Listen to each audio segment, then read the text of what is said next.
And what's good? Welcome in, everybody. Glad to have you guys in the stream, being a part of the channel today. Decided to cover another special live stream here. These College World Series games have been absolutely tremendous, and here we go. The College World Series tonight. Number 1 overall seed in the bracket, the Wake Forest Demon Deacons taking on the number 5 seed, the LSU Tigers. This game, by the way, is a rematch from 2 nights ago, back on the Monday night, where Wake Forest came from behind and they won 3-2. From 2 nights ago. If Wake Forest wins this one, they will be in the College World Series championship game against Florida. Florida winning earlier today over TCU, advancing to the College World Series championship starting on Saturday. LSU would have to win 2 straight games in a row to knock off Wake Forest and make their way for an all-SEC championship for the College World Series. If you guys are new in the stream, hit the thumbs up, spike the like, hit the subscribe, and glad to have you guys back in, being a part here once again in the channel. Vegas, welcome in, man. Jay Ramirez, SFWS in the stream, welcome in. Looking for LSU to even it up. Yo, Wake Forest won both of these games by the final score of 3-2. Wake Forest before this College World Series, they were crushing the competition for them. A couple of gigantic victories they had. They beat George Mason 12-0, 15-1 in the regionals. They beat Maryland 21-6. They beat Alabama 22-5. They won another game against Alabama 5-4, but they've won 3 games by 1 run, and they've destroyed 4 of those opponents that they won out of the 7 games that they've played in the College World Series. They're 7-0 in the College World Series. LSU 7-1 with that lone loss by 3-2 on Monday night against Wake Forest. Yeah, Kristaps Porzingis looking like he's going to go to Boston. They just got to finalize the trade there. So Malcolm Brogdon being shipped out of Boston for Porzingis, which addresses a need for the Celtics because Al Horford getting up there at age, Rob Williams struggling with his durability to put in healthy like full seasons for Rob Williams, and they definitely needed front court depth, and there we go. Yeah, Brad Stevens once again. Another great move. I like it, in my opinion, too. So once it gets finalized, I'll let you guys know the details because there's still talks about it, I think, about finalizing it, so nothing's finalized just yet about it. Charlisa Mario, welcome to the stream. Thanks for joining in. Here we go. We start off the College World Series matchup. Tommy Hawk, the leadoff batter for Wake Forest. Wake Forest batting first today as they batted second in the game on Monday. First pitch he took outside for ball 1. Pitch number 2, that is down and outside for ball 2. On the mound for LSU today is Javin Coleman, number 49, who gets the start for this matchup. 2-0. In the strike zone, that's a fastball zipped in at 89 miles per hour. Mario, welcome back in. Thanks for joining in. We got Charlisa back in. Welcome in. Foul ball off the bat of Tommy Hawk. The count now goes 2-2.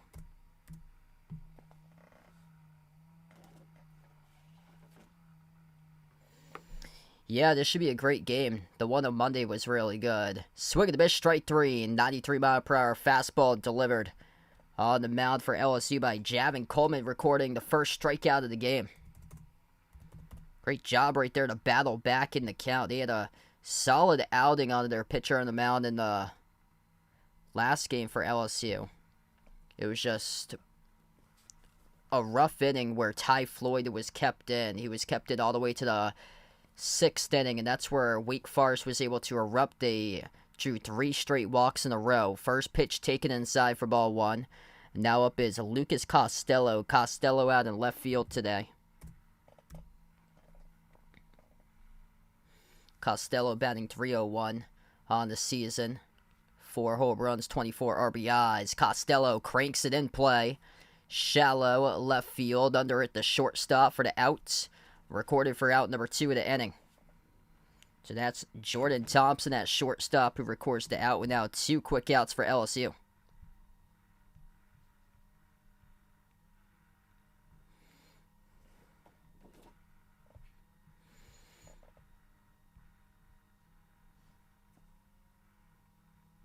Wake Forest will bring up the number 3 batter up to the plate. Nick Kurtz now up from Lancaster, New Hampshire, 6 foot, or Lancaster, Pennsylvania, 6'6", 235. First pitch takes in the zone for strike one. A 1 pitch. Breaking ball. That looked pretty good, but the umpire says no in the breaking ball, so it's taken for a ball. That looked like it was in the zone, like grazing the letters. A 1-1 pitch. Swing and a miss, strike two on the fastball. Great change of speeds there. It goes from 78 to 92 on back-to-back pitches, and now ahead in the count goes LSU.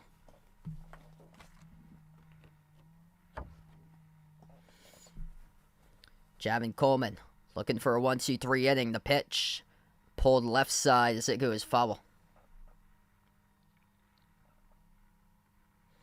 Unfortunately, Mr. Tops, once again, he's away, so he's not in for this one today. Here's the 1-2 pitch. Look pretty close outside edge of the plate. Taken for a ball to count out 2-2. Two really good misses on the spot there by Javin Coleman, and the home plate umpire squeezing these batters. Unlike Monday night, where he opened up the zone, the 2-2. That misses high and inside, and now the count's full.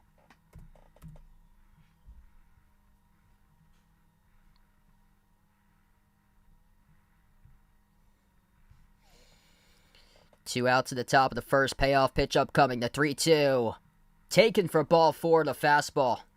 That looked pretty good as well, outside edge of the plate. But the strike zone looking like a pin needle from the home plate umpire today, as that's a 6-pitch walk by Javin Coleman on the mound as it walks Nick Kurtz.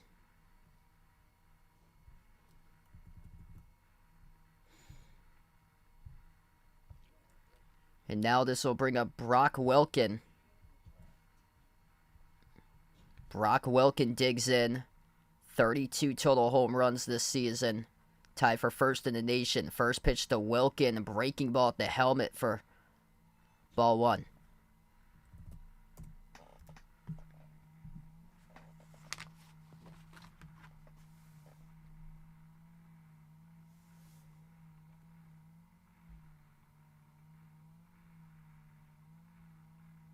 Here's the 1-0 pitch. Again, missing high. The count goes 2-0.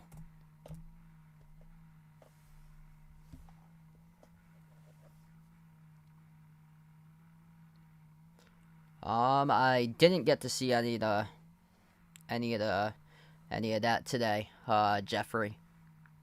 Here's the 2-0 pitch, and that pitch missing inside. Just trying to find the strike zone now for LSU. As it goes to 3-0 in the count. 17 pitches in so far. Working quick so far this game, though, by Javin Coleman on the mounds. Hey, what's good? Bradley, Harry, welcome to the stream, guys. I'd probably go Tom Petty there back in 08.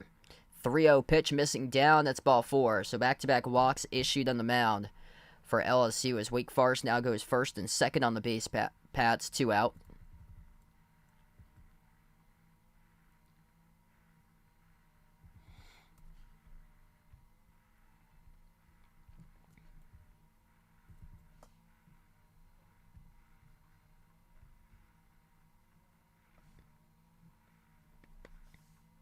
And now it looks like LSU is going to go to a mound visit here.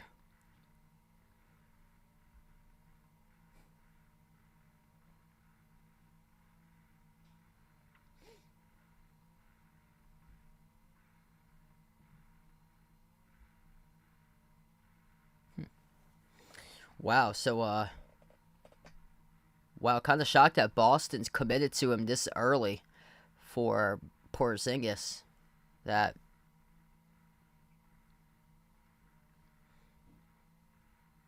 it could be led to like a contract extension later for him. But yeah, they definitely needed depth in terms of the front court position, so it's understandable there because Al Horford, up in age, wouldn't be shocked if he retires either next year or the year after. And then Rob Williams just can't stay healthy. Yeah, getting close. I'll keep on checking and seeing if it's confirmed, but very, very close that Kristaps Porzingis will go to Boston. First pitch taken upstairs to Justin Johnson at the letters for strike.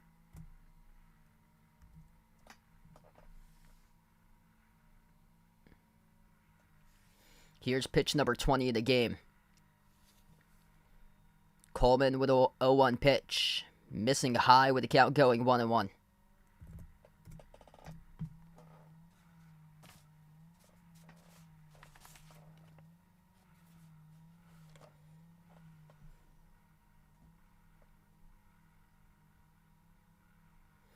Pitch number 21, 1-1 in the strike zone. Fastball taken for strike 2, outside edge of the plate.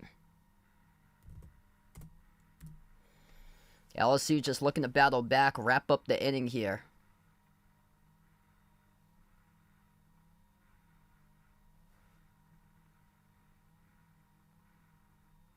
Here's the 1-2 pitch. This pitch gets driven right side. It will go foul.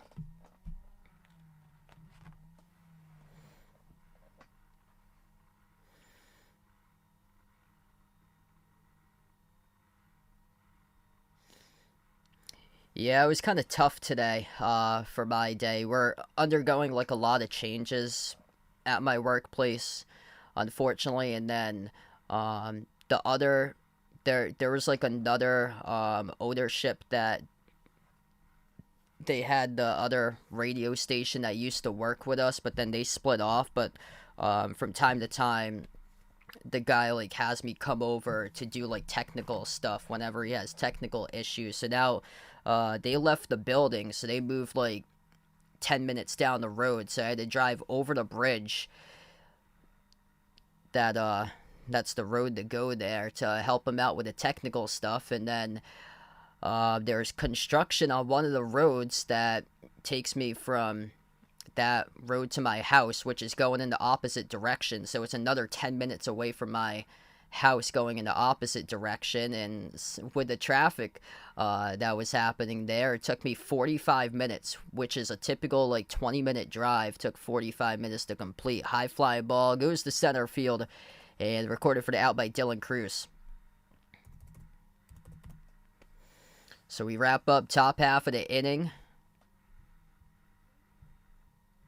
2 runners left stranded, though, for Wake Forest to begin the game. Wake Forest, we'll see how many runs they're able to score today, as this team has been able to just pack up the bases constantly throughout the NCAA tournament. But lately in the College World Series, they have been struggling. Just 3 runs scored in each of their 2 games, but their pitching has been able to be the real deal. The pitching and the defense been able to be locked down, and that's what's helped them out go 2-0 so far in the bracket for the College World Series.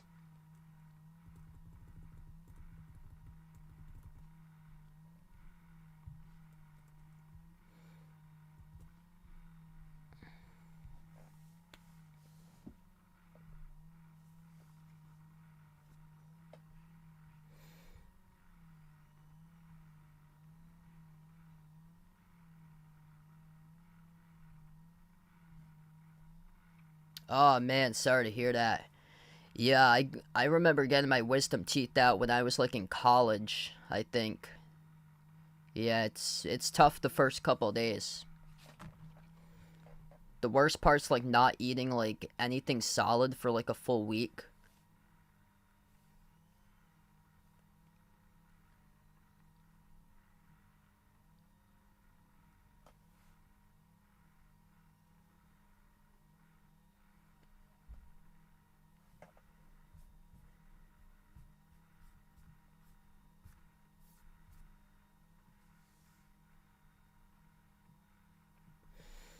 It's going to be Dylan Cruz to lead off the inning for LSU. He's projected as one of the top draft picks in this upcoming MLB draft. Dylan Cruz, Tommy White, Trey Morgan.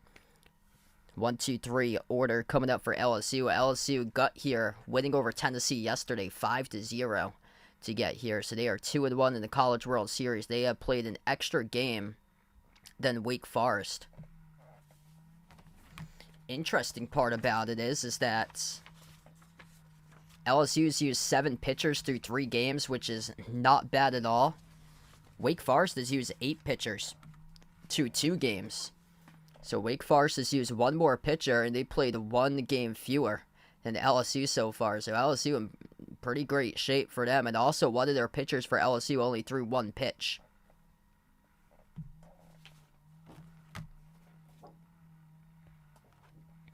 Yesterday, Cruz hit a two-run home run late in the game against Tennessee. Cruz, high chopping ground ball to the shortstop, turned across the diamond for the putouts.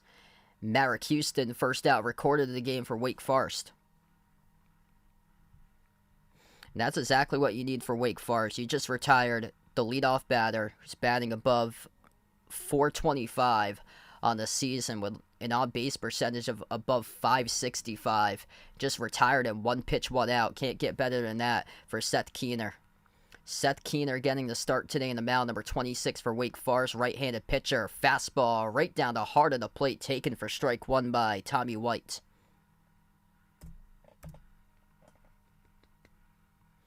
Tommy White takes strike number 2 on a breaking ball. Wake Forest with their starting pitcher on the game on Monday. His breaking ball was a lefty, too. He was lethal. 0-2 pitch. Swing and a miss, strike 3. 3 straight pitches in a row. Seth Keener retires Tommy White of LSU. Now that's 2 quick outs with just 4 pitches thrown so far for Wake Forest by Keener.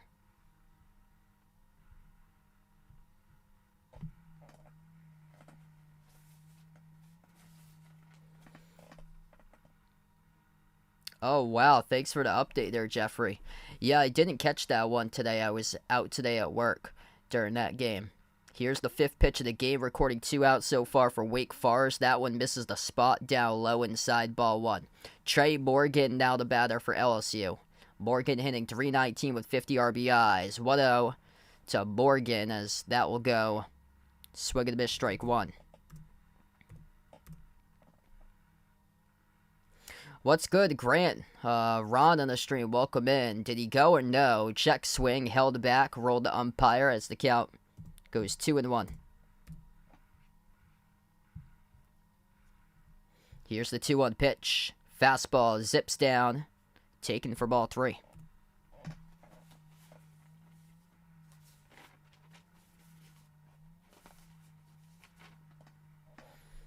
Three-one pitch to Trey Morgan. High fly ball off the bat by Morgan. Left side, it will go foul.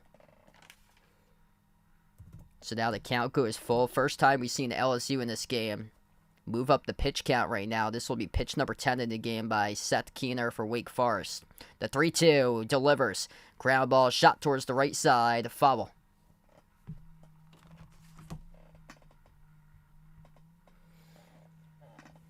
So once again, keeps on stretching the pitch count right now for Trey Morgan for LSU. Pitch number 11 coming up. 3-2 pitch.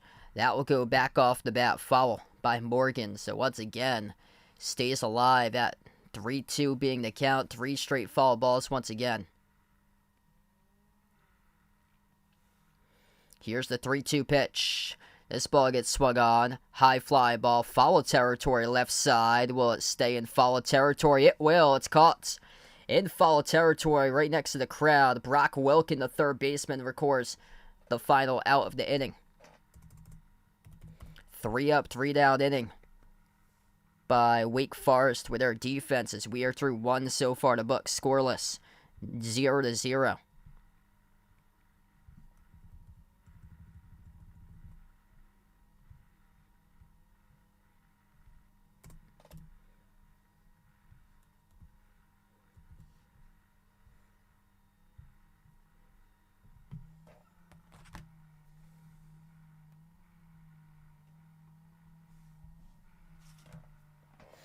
Alright, if you guys are new to the stream, hit the thumbs up, spike the like, hit the subscribe, ring that notification bell as well if you guys would like to be notified for future live streams I cover. Florida will be playing in the College World Series Championship game starting off this weekend on Saturday night. Florida winning over TCU today.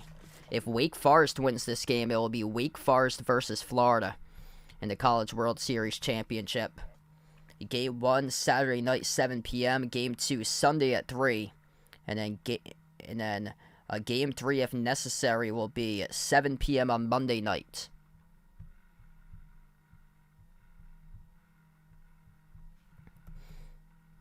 So Florida's undefeated in the bracket. Wake Forest looking to stay undefeated. LSU looking to force a game 2 against Wake Forest. Both of these teams played a close one on Monday, 3-2. Wake Forest came back and won. Hey, what's good? Sister Surround, welcome in. Yeah, things going pretty well, hanging in there.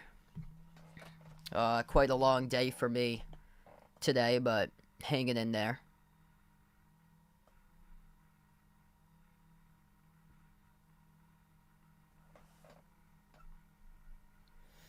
Top of the second inning now is LSU. Back on the mound with Javin Coleman. This ball gets ripped right down the line. It will land foul. Looking to go towards the left field line there, and the first pitch cranked by Pierce Bennett, the batter. The junior right fielder from Baltimore, Maryland, takes the second pitch down and away for ball 1.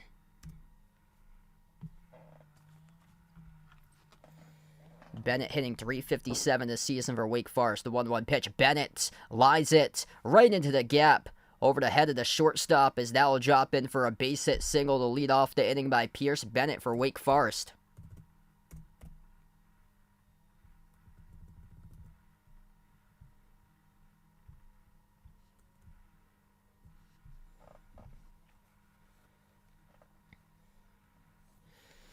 Now up will be the designated hitter, Danny Corona. Corona batting .301 in the season, 13 home runs, 45 RBIs. First pitch here from the stretch by Coleman. Corona squares the bunt, and it's in the strike zone for strike 1.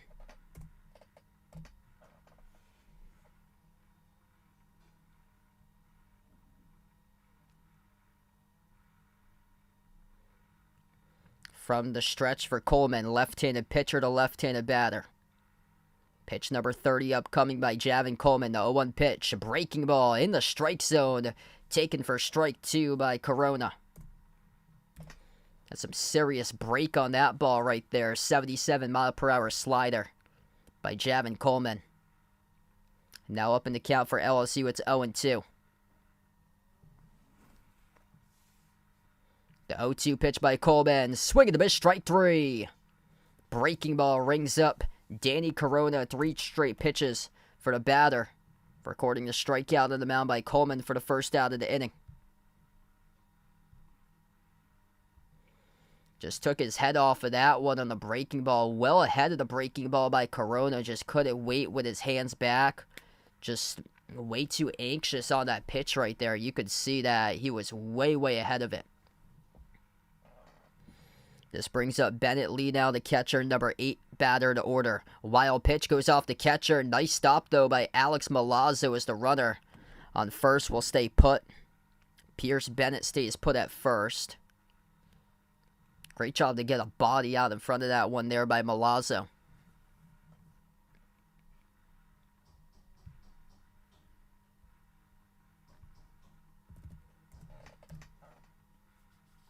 One-0 pitch, again missing down, stopped by Milazzo.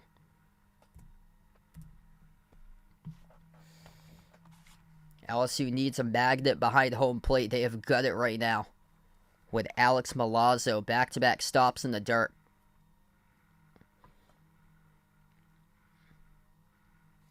Coleman with a 2-0 pitch to Bennett Lee, missing down, and the count now 3 balls, 0 strikes.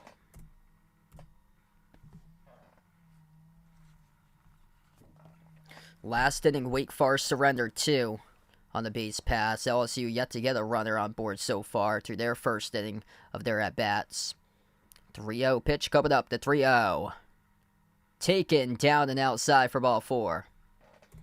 That's a 4-pitch walk surrendered by Javin Coleman with the base runners on first and second now for Wake Forest.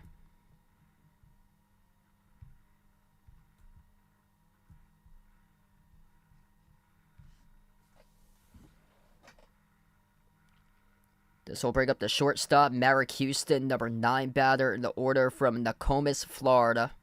Hitting .223 in the season, 29 RBIs in his first season for Wake Forest. Has 2 runners on the base paths. Leaves the first pitch down, taken for ball 1. Javin Coleman trying to find the zone right now for LSU. Has been a struggle as of late for the Tigers here. Here's the 1-0 pitch by Coleman. Again missing down. Stopped by the catcher Milazzo as it skipped off the dirt. And the count goes 2-0. LSU sooner rather than later looking to make a change in the bullpen if this keeps up with Javin Coleman surrendering 3 walks to 2 strikeouts so far. Looking to battle back in the count as it's 2 balls, no strikes. Coleman with a 2-0 pitch. Missing the mark down to Houston in the count now 3-0.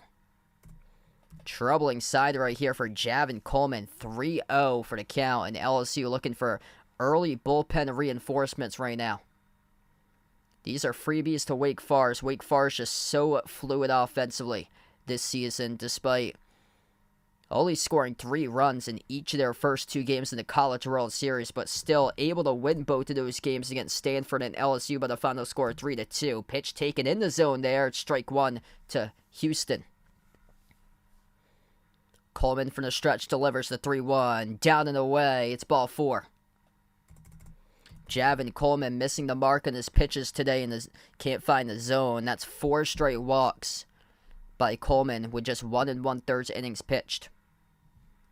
Bases juiced with just 1 out. Wake Forest looking to strike early in the game. And LSU in a trouble spot right now.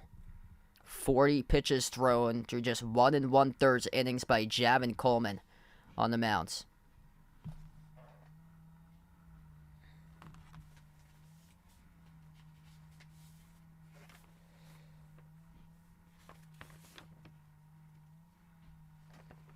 It looks like LSU will go to a bullpen change right now. So 40 pitches thrown by Javin Coleman as he has to get substituted out of the game. And this will lead to number 44, Blake Money, who will come onto the field to pitch. 6'7", 240 pounds by Blake Money from Spring Hill, Tennessee, a junior.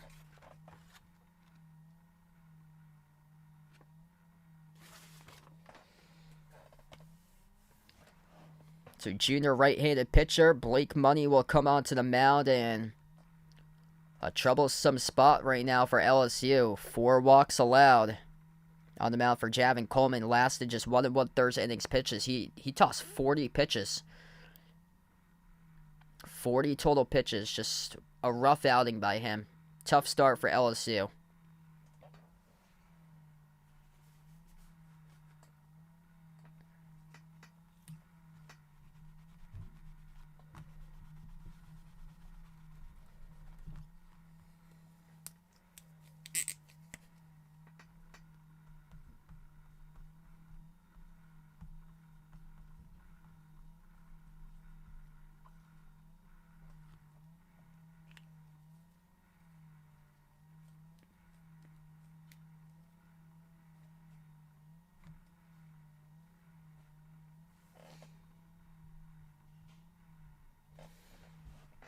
If you guys are doing the stream, feel free to hit the thumbs up, spike the like, hit the subscribe, ring the notification bell as well, as right now we're just on a little break here in between a pitching change on the mound.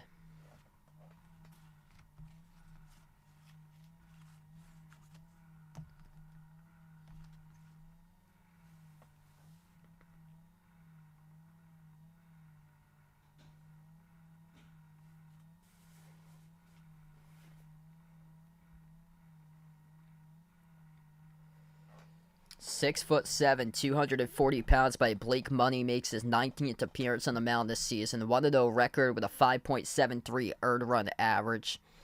33 innings pitched, 28 total strikeouts, and 12 total walks.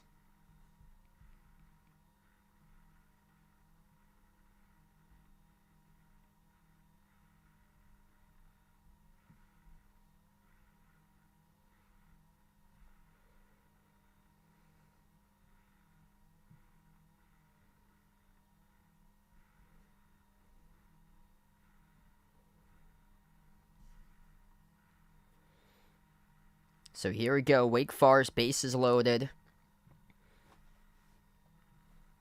Digging into the batter's box now will be the leadoff batter, Tommy Hawk. 347 batting average here for what his first time up. Struck out during his first plate appearance. Looking to put one in play here by Hawk. The first pitch delivers outside the zone, missed by Money.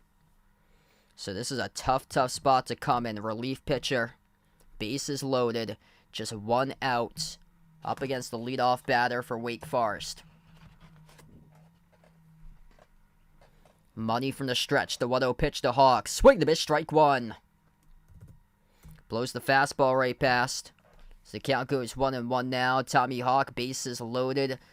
He is 2-10 this season.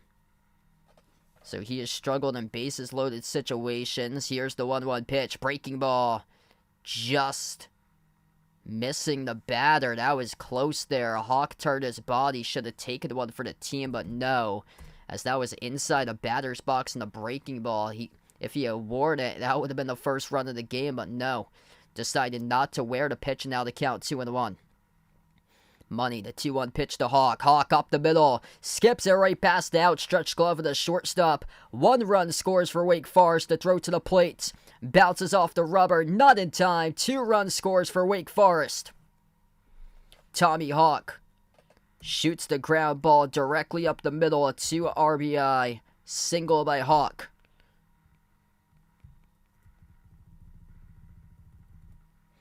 The dominance of Wake Forest. What a season the Demon Deacons have had.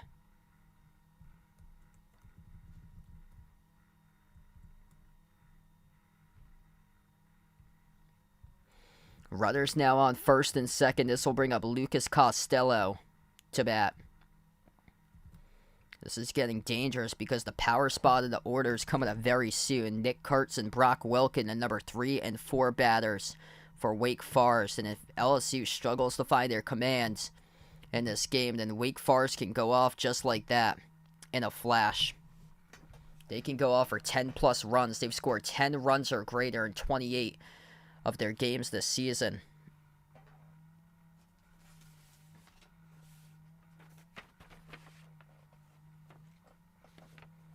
Out of the 64 games they played, they've scored 10 runs or more. 54-10 for a record for Wake Forest, the top team in the nation in the rankings for collegiate baseball. Squares the bunt, pulls it back, and that will be dropped by the catcher, Alex Milazzo. It's taken in the zone, though, for a strike.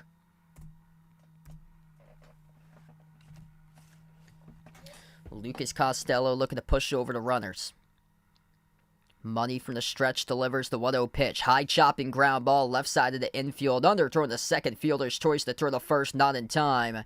As LSU look to turn 2. Runners to the corners now for the Tigers. It leads to a fielder's choice on the 6-4 fielder's choice from Thompson to Dugas.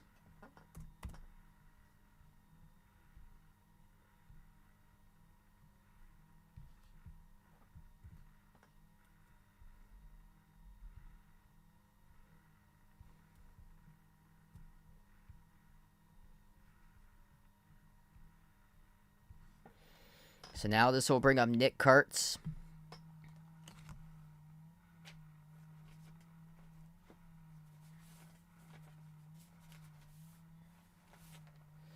LSU will have a mound visit to talk about how to approach this at bat. Nick Kurtz, power hitter. 24 total home runs, but the player after him you have to watch out for the most.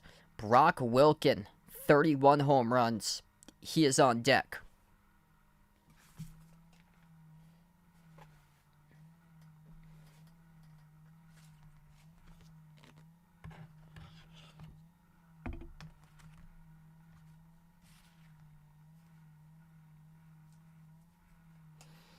Nick Kurtz walked his first time out, but it was Kurtz and Wilkin, the 2 batters that walked, and now LSU will bring in another pitcher right now.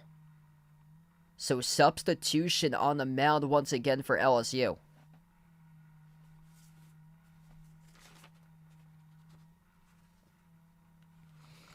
So they will go with Griffin Herring, number 35, to substitute into the game.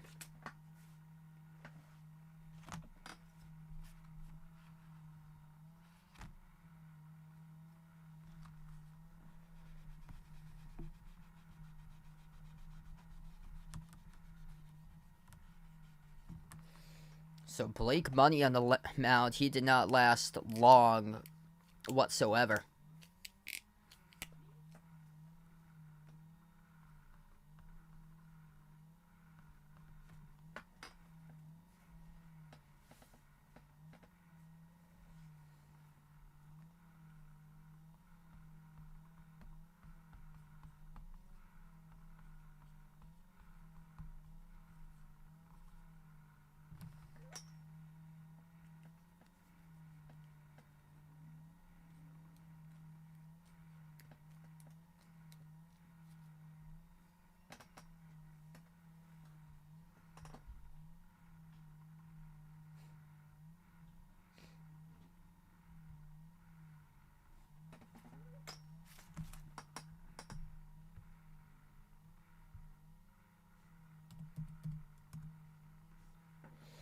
This has been an incredibly long inning. If you guys are just tuning in, we're still stuck at the top of the second inning. This is the third pitching change that we've had this inning.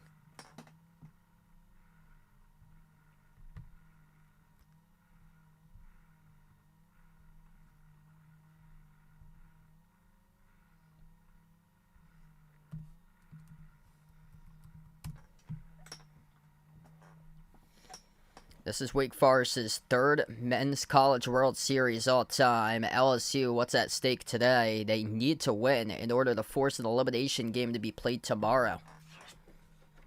This is an elimination game today for LSU if they cannot win. Wake Forest 2-0 in the College World Series, so even if Wake Forest does end up losing this game, they'll still be alive in the College World Series, as that would mean an extra game would be forced. Griffin Herring now on the mound with a record of 4-2 this season. Looking to record the final out of the inning. Will face Brock Wilkin. The pitch. In the strike zone, upper half of the plate, taken for strike one. Check that, this is Nick Kurtz. Brock Wilkin up on deck. So Nick Kurtz now the batter. From the stretch by Herring. The 0-1 pitch delivers. Missing down to the fastball. Good spot there. Did not offer, though, for ball one. Wake Forest just so patient at the plate with their batters. They don't chase many pitches for this team. Seen a lot of the other teams, especially Tennessee yesterday, just struggle chasing pitchers down and away and out of the zone from yesterday's game. Strike two, taken on the fastball at 93 miles per hour. So the count goes 1-2.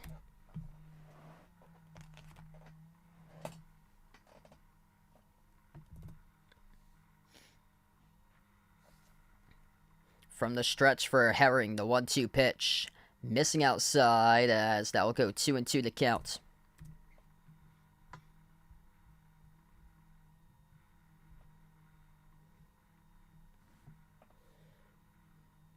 Here's pitch number 5 upcoming in the game by Griffin Herring. From the stretch, the 2-2 delivers.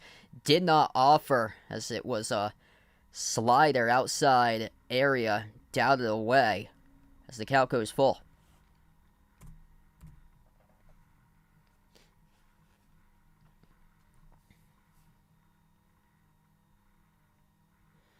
From the stretch here, the big 3-2 pitch. He delivers. Swing and a miss, strike three out of the zone, up and inside. Gets Nick Kurtz in the fastball to offer, and he swings and misses for strike number 3. Big way to get out of a jam there for LSU. 2 runs come across the plate, though, with a 2 RBI hit up the middle. For Wake Forest by Tommy Hawk to open up the scoring as Wake Forest leads 2-0.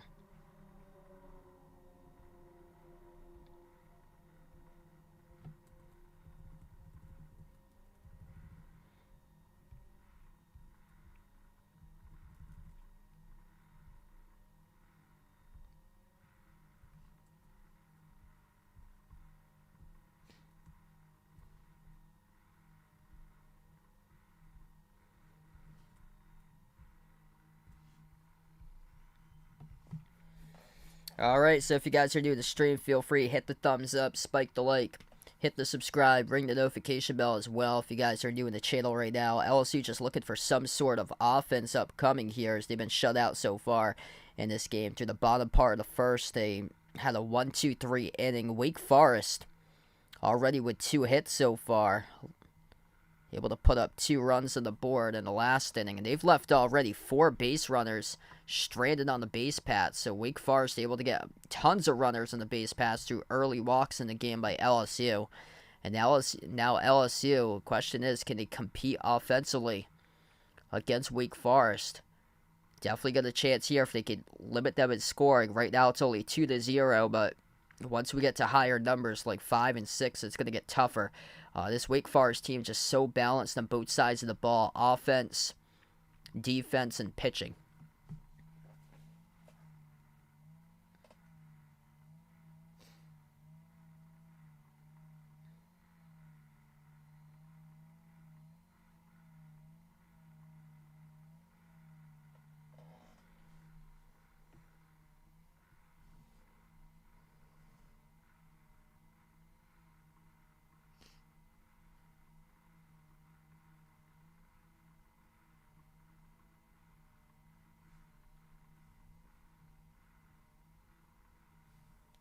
So Gavin Dugas will lead off the inning for LSU. Dugas drives it right field, will hang up in the park though as it's caught for the out in right field for Wake Forest by Pierce Bennett.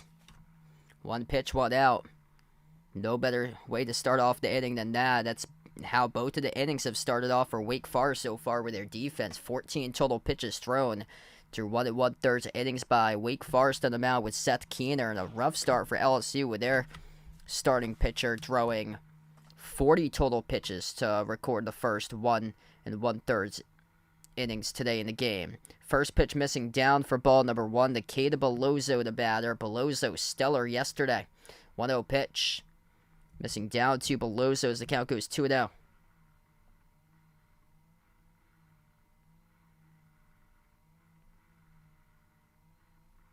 Here's the 2-0. That misses down and inside. And for the first time in this game, Wake Forest down in the count on the mound.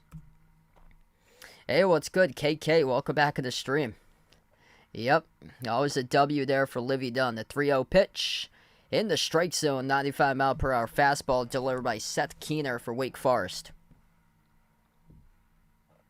LSU looking for their first base runner of the game. The 3-0 inside, that's the 3-1, that's ball 4.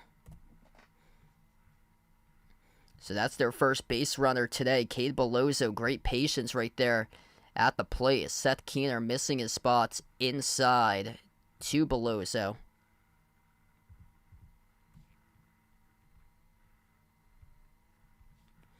This will bring up Jordan Thompson now, the shortstop, who is up for LSU. First pitch to Thompson, breaking ball, takes it in there, hard of the plate for strike 1.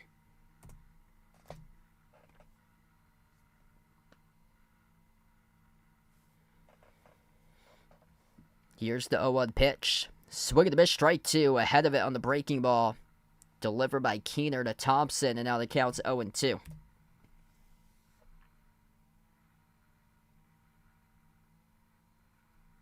Here's the 0-2 pitch from the stretch. Missing down. The wild pitch off the catcher, Bennett Lee. Bellozo goes to second, uncontested, and that's a stolen base by Cade Bellozo of LSU. So Bennett Lee not able to get a body out in front of that one and stop it, as it bounced off his pads, but it went horizontal.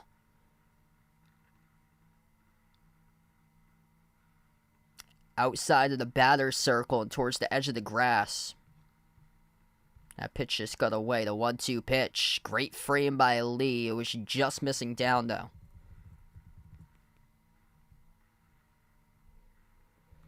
Wow, Red Sox rolling, man. Thanks for the update there. So, 1-0. Quick start to open up the game for Boston.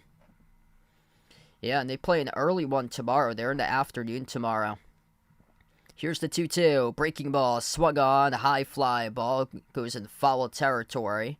And that will be caught for the out by Nick Kurtz of Wake Forest in foul territory. So a fly out by Jordan Thompson, the second out of the inning, recorded by Wake Forest.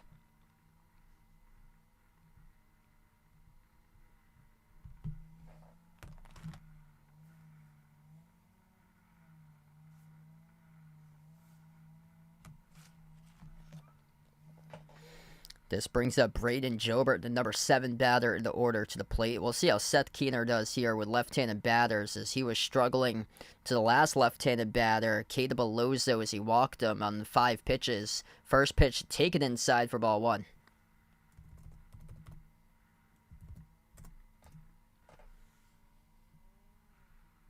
25 pitches thrown by Keener so far. Here's 26. This ball gets ripped right past the glove of the first baseman and right down the line for LSU. Rounding third, heading home's Belozo.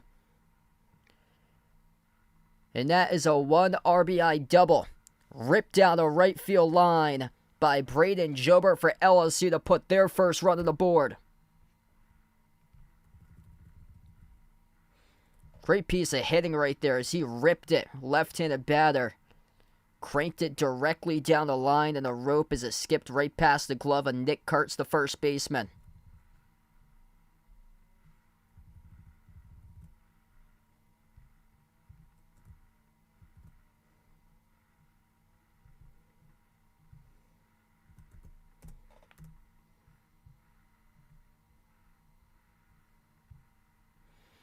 Two one now. First pitch taken on the fastball at 94. In the zone, strike 1. This is Alex Milazzo now up. Josh Pearson after Milazzo in the order.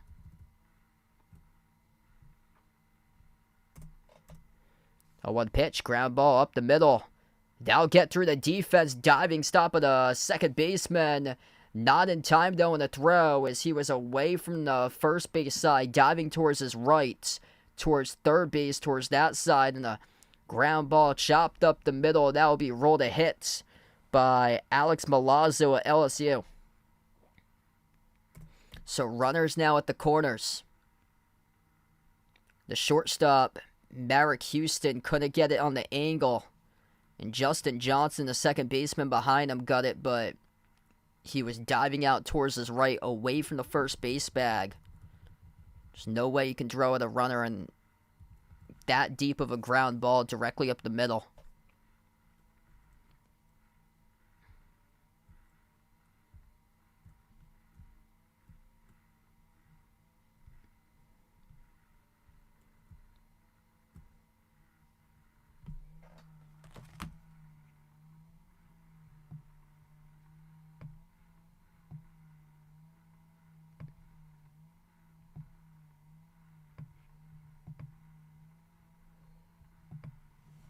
Wake Forest just went to a mound visit briefly to talk things over here. 2-1 now the scores. We've had a snail's pace type of game so far between these two teams right now. Wake Forest's pitcher Seth Keener working up to 28 pitches total in this game, whereas LSU has had 3 different pitchers pitch so far to the first 2 innings.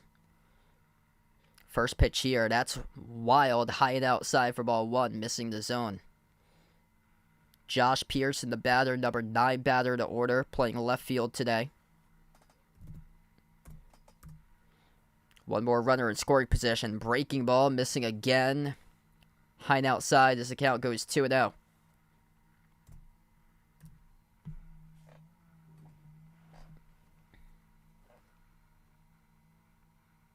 Here's the 2-0 pitch. Again, that time tried the fastball high and outside away from the plate, and the count goes 3-0.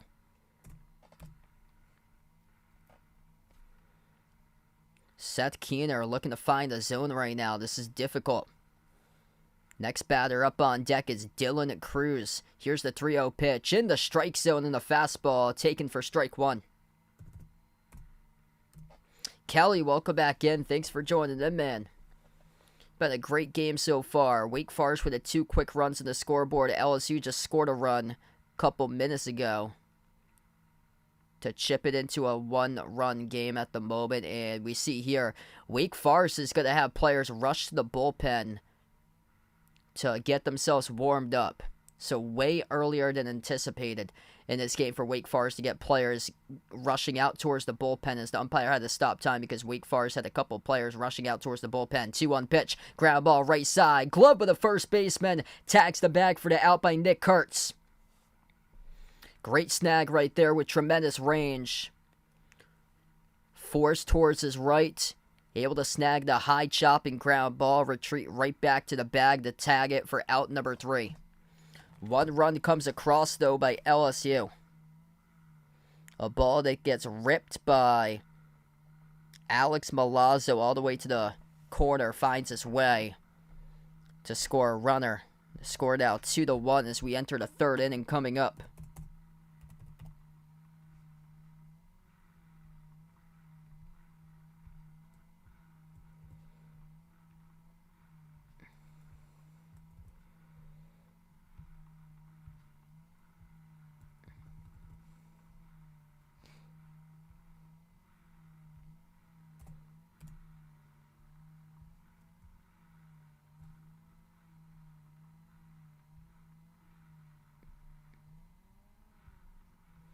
If you're new to the stream, feel free to hit the thumbs up, spike the like, hit the subscribe, ring the notification bell as well. Let us know out in the chat, by the way, who you guys like tonight in this game here, Wake Forest or LSU. A tremendous matchup so far, just like the other game that we had on Monday night. We got one that's looking like it's going to be more so scoring than what it was in the last game. Last game was Wake Forest came back from behind to win 3-2, and now they're up 2-1. If Wake Forest does win this one, it will be Wake Forest versus Florida in the national championship. Best of 3 for the College World Series starting Saturday, Sunday, Monday if necessary for the best of 3 for the College World Series championship. If LSU wins this one, there'll be a game tomorrow between these two teams.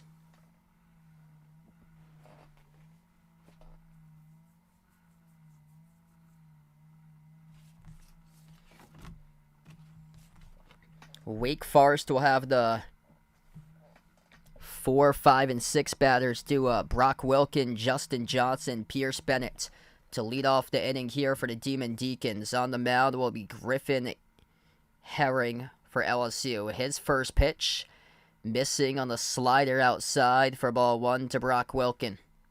Wilkin, 31 total RBIs this season. That is tied for first in NCAA Division I baseball. Here's the 1-0 pitch by Herring. Outside, the fastball missing. The count goes 2-0.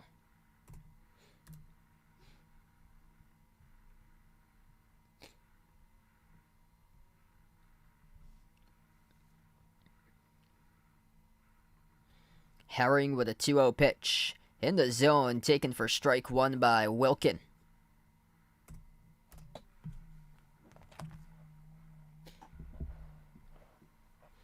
This will be pitch number 10 of the game, upcoming for LSU by Griffin Herring. The 2-1 pitch. Fly ball, right side, goes foul.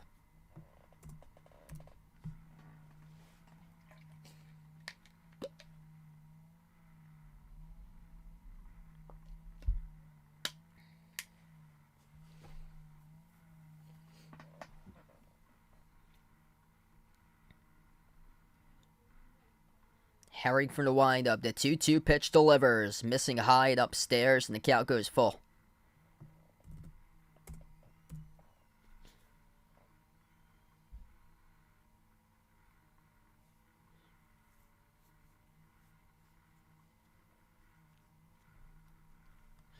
Three-two pitch. Wilkin cranks it high right side, foul territory.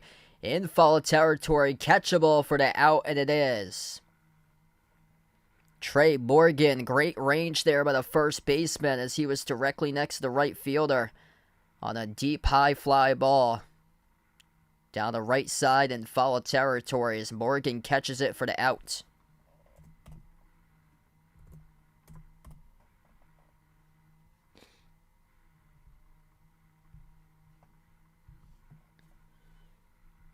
First pitch high and outside, missing the zone to Justin Johnson, now the batter. Johnson 0 for 1 his first time up, batting 5th in the order. 16 home runs, 76 RBIs this season. The 1-0 to Johnson, missing high as the count goes 2-0.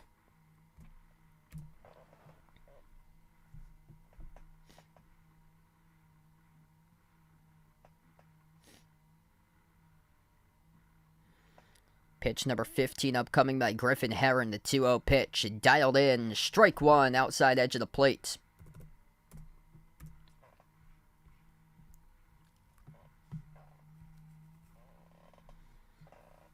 Here's the 2-1 pitch.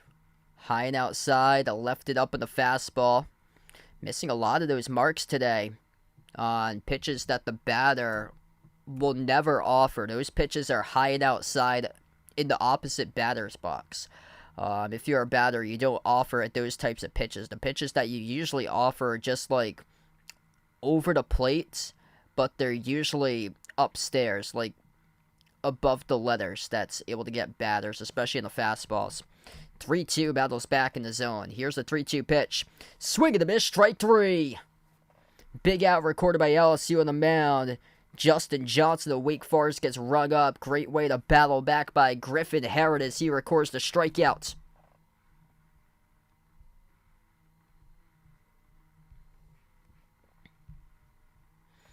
Big inning right now defensively to finally lock in for LSU. It's given them a lot of pitches in the count, but still able to find a way here with Griffin Herring on the mound to retire the first 2 batters this inning.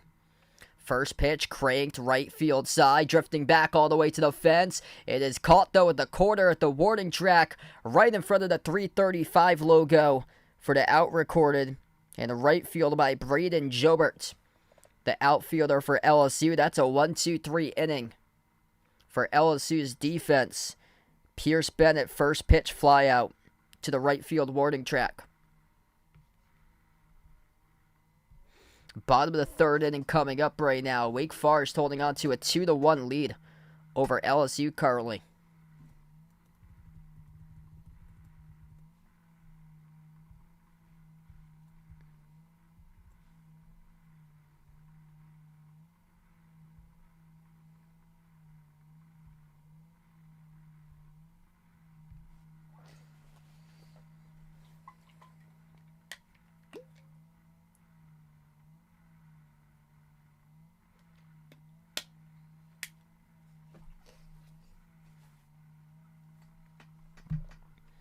Upcoming for LSU, it will be the 1, 2, and 3 batters. Dylan Cruz, Tommy White, and Trey Morgan due up at the bottom part of the inning for the Tigers upcoming.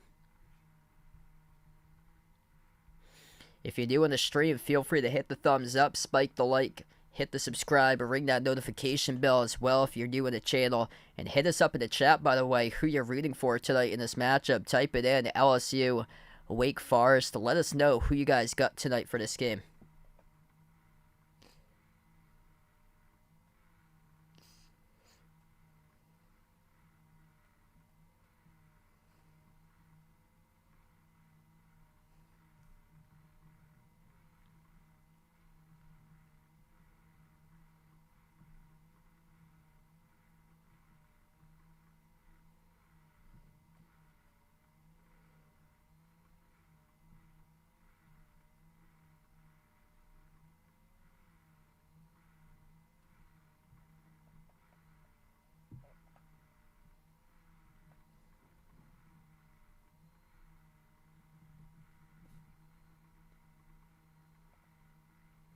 Oh yeah, thanks so much, Sister Surround.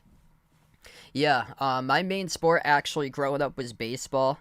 So, when I batted, I felt like the pitches I was chasing more so were pitches that were like higher in the zone on like fastballs for me. Also because I was like one of the smallest players too, so it was tough to like pitch to me as well.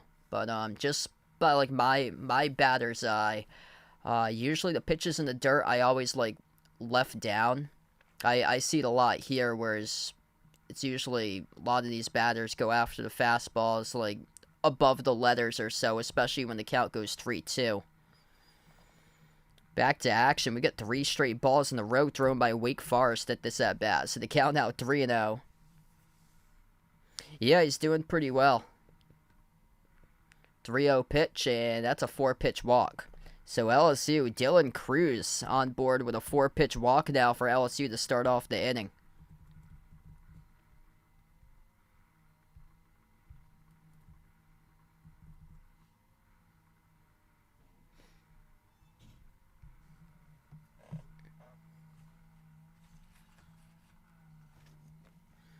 Tommy White struck out his first time up, number 2 batter to order. 0 for 1 today. Cruz thought about going. First pitch. Breaking ball taken high and inside for ball 1. Watch for Cruz to see if he'll go. On the pitcher, Seth Keener. Pickoff back to first.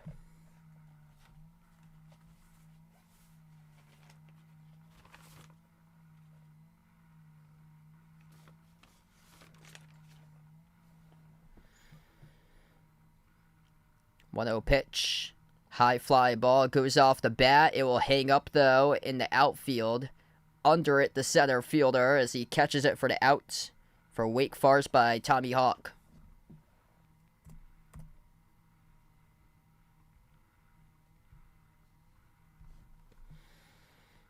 So 1 out now for Wake Forest. Trey Morgan will come up to the plate.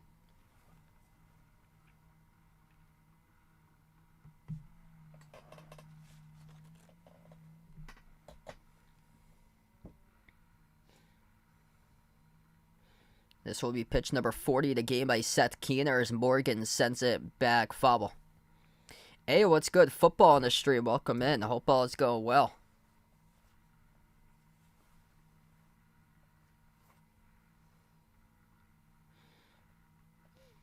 From the stretch, Keener, the 0-1 pitch to Morgan, missing down. The count now 1-1.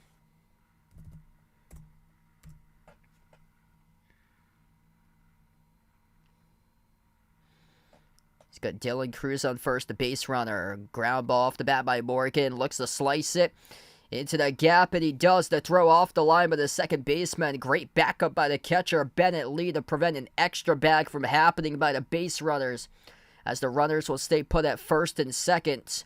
That was a high chopping, slow ground ball to the deep infield towards the edge of the infield grass and the dirt. Great range by Justin Johnson, the second baseman, but an even better hit where it was pinpointed off the bat by Trey Morgan. High chopping ball in between the first baseman and the second baseman, and had to make a tough play by Justin Johnson off a turnaround throw. It was offline, a little bit wide to his left of Nick Kurtz, the first baseman, but what saved it was the backup.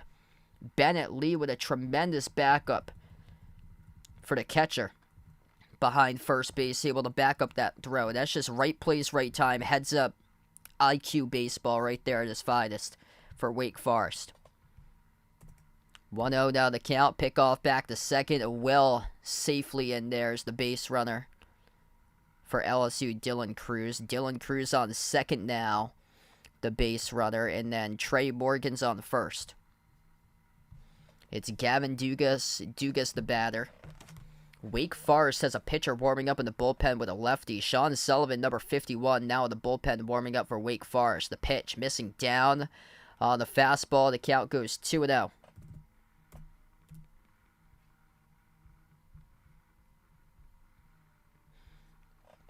Looking to get back into the groove here on the mound for Seth Keener. Been quite a lengthy game considering the last 2 nights. Here's the 2-0 pitch. Pitch missing down and away as the count goes 3 balls, no strikes.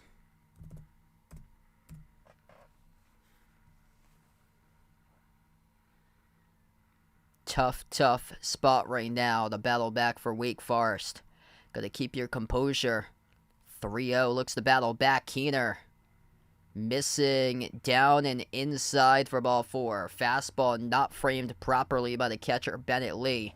And that's a 4-pitch walk. And watch out here, LSU with the bases juiced with 1 out. Looking to make this a game right now. Looking to go ahead with a big jack. Upcoming brings up a batter who's had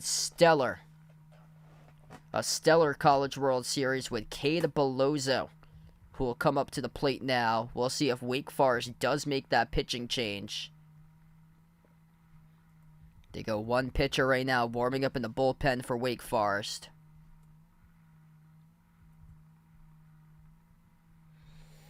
LSU looking to force an extra game tomorrow. Cade Bellozo, 14 home runs, 42 RBIs with the bases loaded. The designated hitter yesterday was terrific. And the victory over Tennessee, batting 5th in the order, now up Left-handed batter Belozo digging into number 26, Seth Keener, the right-handed pitcher. Umpire calls time before the pitch. It's been a great one today. If you guys are new in the stream, make sure to hit that thumbs up, spike the like, hit the subscribe. First pitch to Belozo, missing down for ball 1.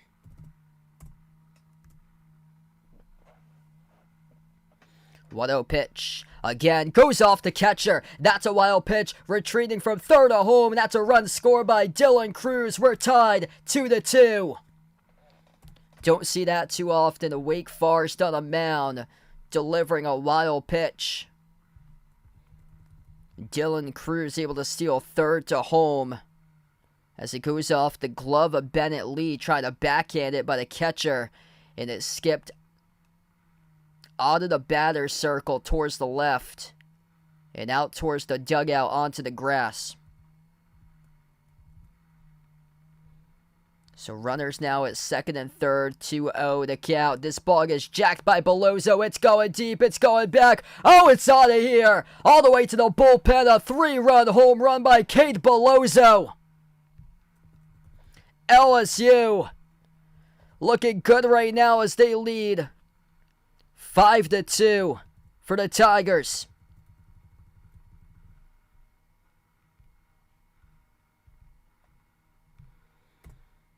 Erupting for a 4-run bottom of the third inning. A wild pitch just scored. And then Kate Belozo. 2 other ducks out there on the base paths, and he jacks one to the right field bullpen.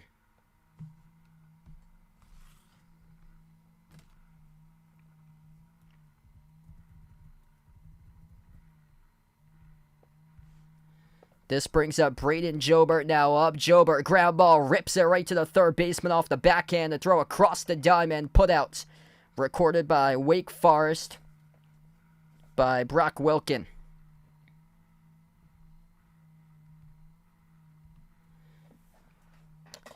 Yeah, there should have been a pitching substitution for Wake Forest. You could see the pitcher, Seth Keener, getting tired pretty fast, and it's unlike Keener starting off the game. Keener in the first inning pitched just, I think he pitched just 14 total pitches through the first inning for him, and now his pitch count with 2 outs at the bottom of the third, 2 and 2/3 innings thrown is up to 50. First pitch taken on the breaking ball for strike 1. Braden Jobert the batter. Jordan Thompson had just grounded out to third. 1-1 now the count. Looking to find the zone by Keener. The 1-1 pitch. Outside in the fastball as it goes 2-1. Yeah, I like it. Celtics able to get more front court depth, which was something that they really needed to address this offseason. So, yeah, I like it. Al Horford getting up there in age towards the end of his career, and then Rob Williams struggling to stay healthy. They really needed to address the front court, and they got it. That's good. So they're just waiting, I guess, just waiting for it to be finalized now for Porzingis.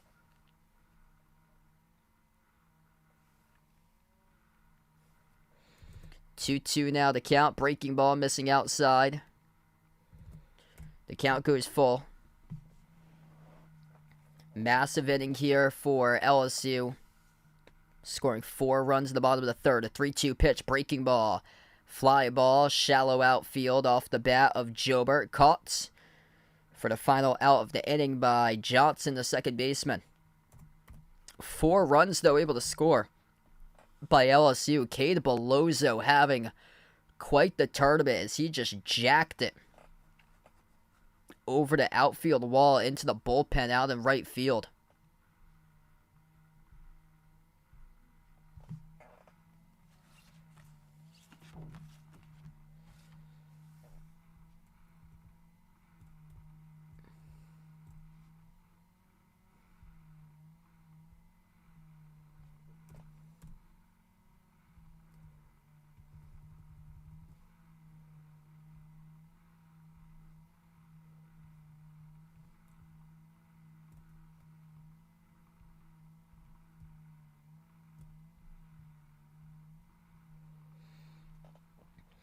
Alright, so thanks all for joining in. Be the part of the stream right now. If you guys are doing the stream, hit that thumbs up, smash the like, hit the subscribe, ring the notification bell as well if you guys would like to be notified for future live streams.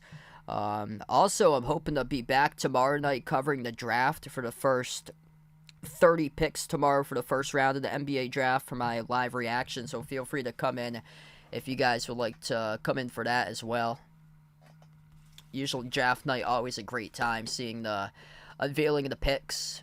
I'm just going to do the first round this year, so the first 30 picks, because I think the past couple of years, once we get into the second round, I'm pretty sure it's like 11 o'clock, 11:30 at night. Like, it goes on, it just drags on, it's so late. And, yeah, I'm hoping to get some more sleep tonight compared to last night. Didn't get that great of a night's sleep last night. And then hopefully tomorrow night I'm able to get a good night's sleep as well. As yeah, past couple of years when I've covered the full draft, it's almost taken to like 1 in the morning. It goes by. At least it goes faster than the NFL draft. The NFL draft just drags.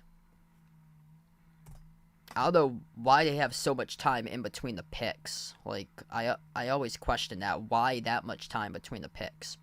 0-1 now to Danny Corona, the batter. Corona lays off the pitch, but it's in the zone, taken for strike 2. That's a tough call there by the umpire. Around the letters of Corona.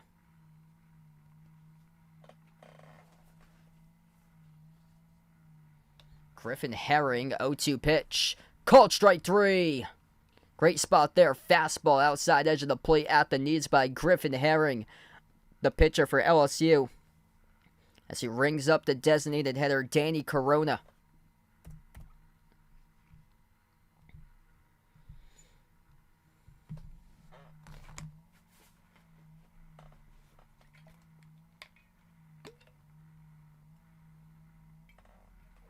First pitch here, swing and a miss, strike 1 to Bennett Lee, the catcher.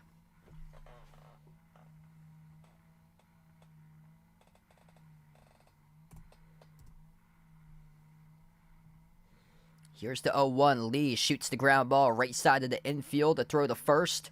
The putout recorded by Gavin Dugas at second for the Tigers.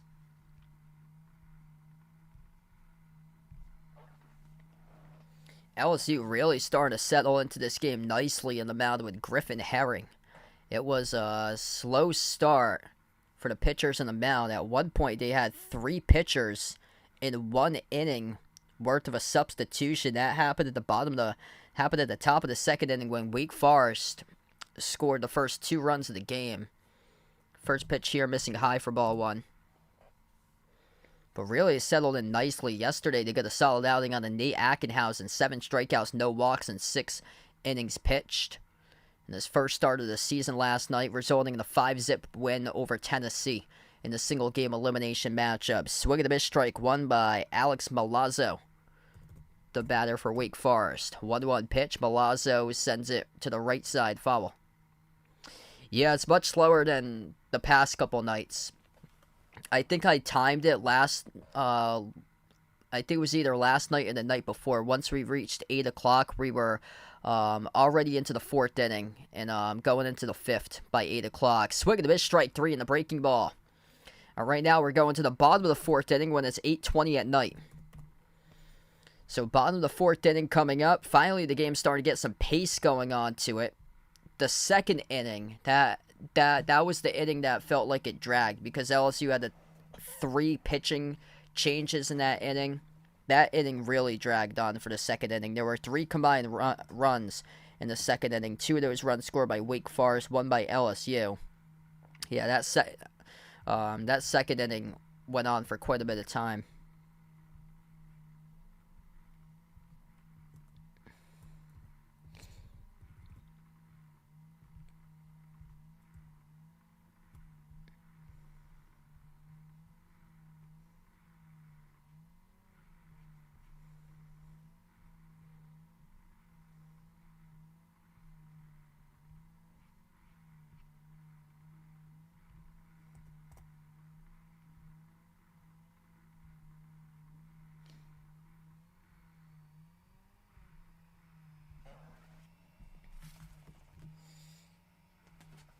Bottom of the fourth inning upcoming. LSU will have the 8, 9, and 1 batters due up.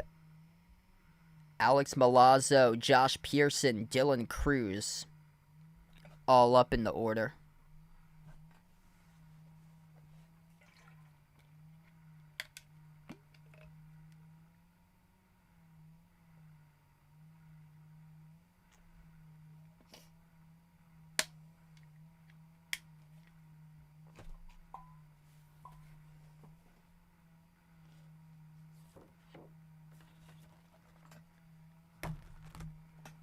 I'm kind of shocked Wake Forest is going to stay with the same pitcher right now. So Seth Keener will stay on the mound for Wake Forest. He struggled today. 5 earned runs, 3 walks allowed, 1 strikeout, throwing 56 pitches, facing 16 batters. 3 innings thrown so far, but allowing 5 earned runs. One of those in a 3-run home run jack by Cade Bellozo in the last inning for LSU. First pitch taken in the breaking ball by Alex Milazzo for strike 1 for the Tigers. 0-1 pitch, swing and a miss, strike 2 on the outside edge of the plate at 93 on the fastball. Looking for a quick start to this inning right now on the mound for Seth Keener. Here's the 0-2, swing and a miss, strike 3. 3 straight pitches, 3 straight strikes by Seth Keener on the mound as he goes with a breaking ball once again, and that one nasty in the 12-6 drop, according to K.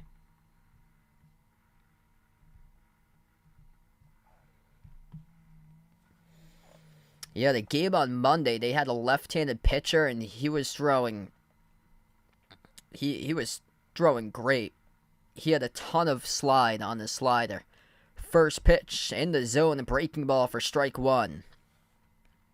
So now Keener starting to get going. Josh Pearson, the batter, playing left field today as the pitch goes off the back of the glove of Bennett Lee. 1-1.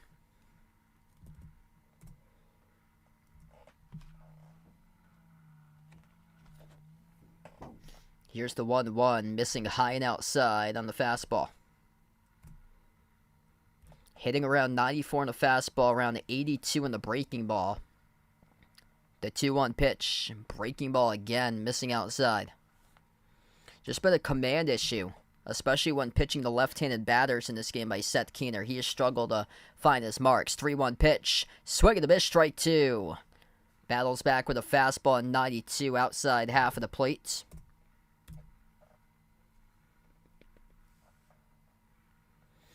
Looking to see if he can make it back-to-back outs. The 3-2, called strike 3. Oh, what a spot right there. Fastball rings him up directly at the knees. Backwards K. Back-to-back strikeouts recorded by Seth Keener on the mound as he strikes out the batter, Josh Pearson.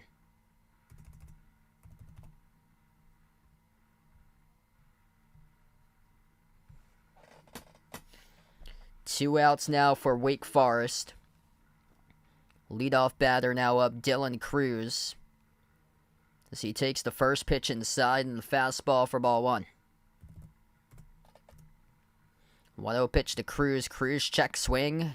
Taken in the zone, though, for a called strike. A walk and a run today by Cruz. 0 for 1, batting .427. Breaking ball finds its way in there for a called strike 2, delivered by Keener.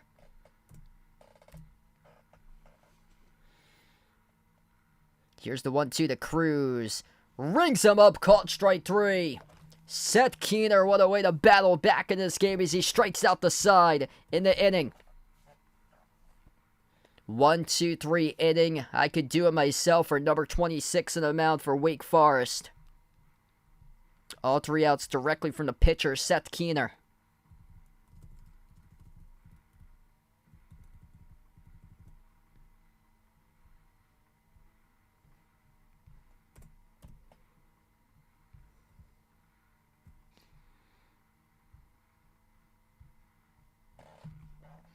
If you guys are new to the stream, hit the thumbs up, spike the like, hit the subscribe, ring the notification bell as well if you guys would like to be notified here for future live streams I cover.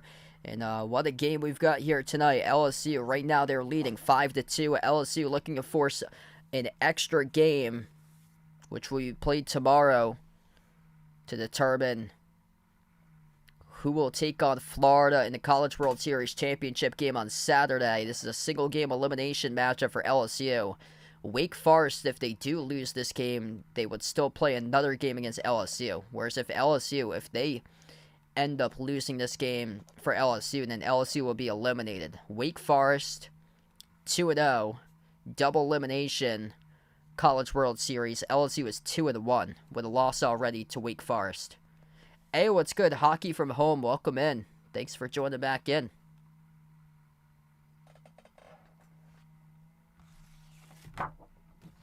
So both of these pitchers finding their groove on the mound. Griffin Herring right now for LSU. Since he's come into relief, he's thrown 2 1/3 innings, 4 strikeouts, 0 walks, and 0 hits allowed. That's special so far because he's pitching against one of the best offenses in the nation with Wake Forest, and Wake Forest limited to just 2 runs so far, almost midway through this game. Top of the 5th inning now. Wake Forest gets their at-bats. Herring, the first pitch missing, down and away for ball 1.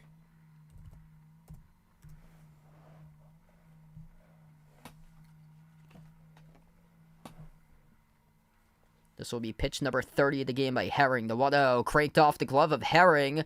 Back in by the shortstop, but goes in a tumble and couldn't throw it off the first. So that'll be rolled as a clean hit to lead off the inning by Tommy Hawk, the leadoff batter.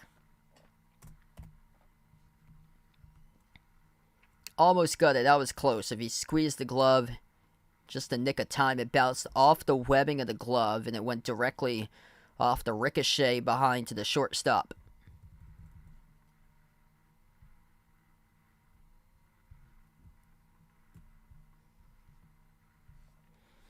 This will be a Lucas Costello now up, the left fielder, number 0 for Wake Forest. First pitch takes in the zone for strike 1.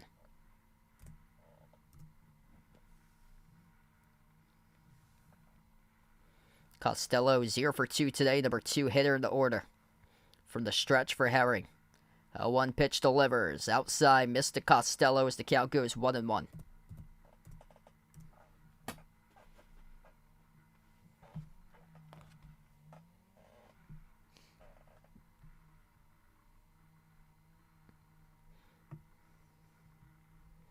Here's the 1-1 pitch. Taken outside again in the fastball. The count now 2 balls, 1 strike.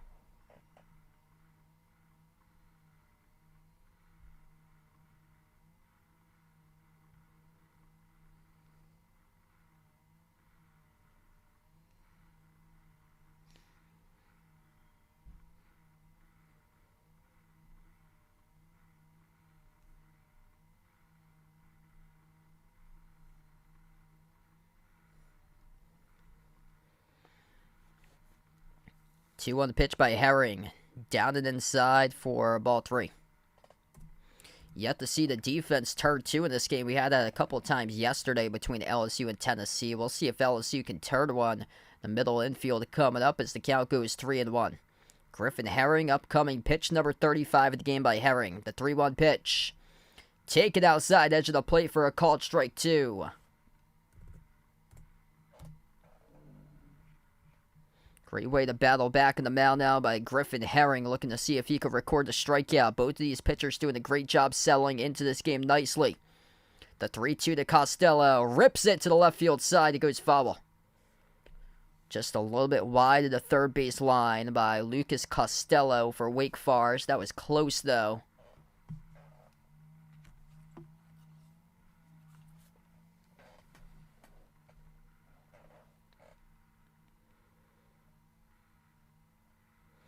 Herring looking for the payoff pitch. Left-handed pitcher to the right-handed batter. The 3-2 pitch delivers. Off the bat, high fly ball.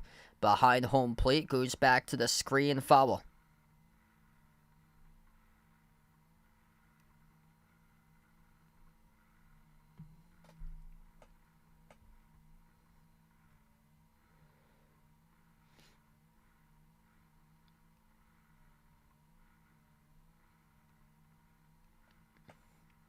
From the stretch again, Herring, the 3-2 delivers. This ball gets ripped.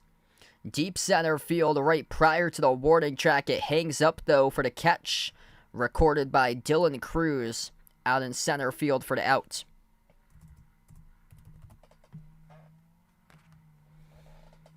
Great piece of hitting right there, but directly over to Cruz, the center fielder.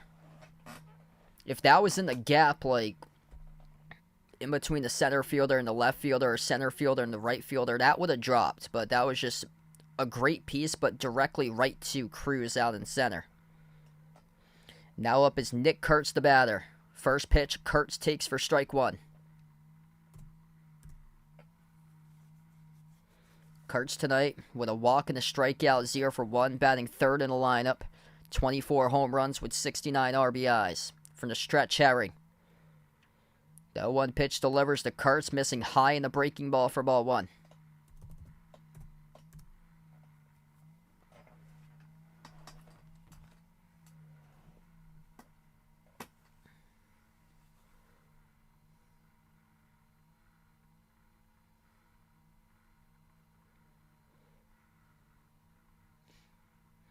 Pick off back to first, keeping the runner honest. Back in time to the base paths is Tommy Hawk for Wake Forest. Hawk's got speed in the base paths, leads the team with 13 total stolen bases this season. Pitch number 41 upcoming, the 1-1 pitch and the breaking ball, missing outside for ball two. That looked pretty close right there in the zone. If I'm the umpire, usually that's called a strike. That where it started this break, the break was over home plate before it was caught by the catcher, and it was caught on the outside edge. I probably, if I was the umpire, I probably would have rung that up as a strike there, as it went over home plate on the break before it got caught outside the strike zone. Pitch gets driven foul, the count now 2-2. Yeah, if you guys didn't know, I actually, my first job from age 14 to 21, I was a baseball umpire. So that was my first job that I had. So I used to umpire games, 9 to 12-year-old baseball that I did. I did like a bunch of the all-star tournaments during the summer. That ball goes down the ground, foul. It's going to stay alive with the count 2-2.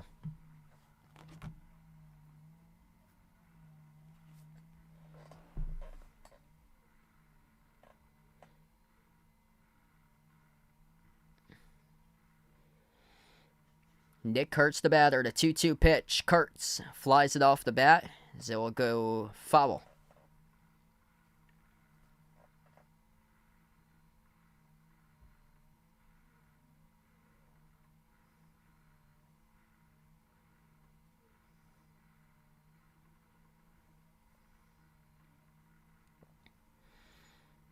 Wake Forest hasn't been down like this before in the College World Series. They've been dominant in these games. 2-2 pitch. Fly ball off the bat. It will hang up once again. Caught for the out by Dylan Cruz. That's two solid hits there by Wake Forest. Back-to-back batters. It's just directly sent over to Dylan Cruz. On the line on back-to-back outs recorded by the center fielder.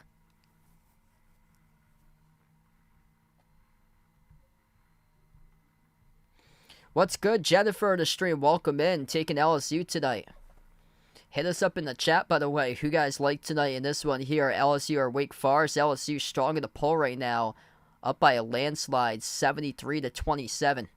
Brock Wilkin, tied for first in the nation with 31 total home runs, now up. Lays off the first pitch, high and outside for ball one. Yep. Yeah, I had to deal with a lot of parents. Some of the parents used to stand behind home plate, like behind the backstop when I umpired. And they were trying to, like, call strikes and balls when I was umpiring. Yeah, it was, like, the funniest thing. Too funny when you get, like, parents and coaches just complaining about every single call that you try to make. It's crazy.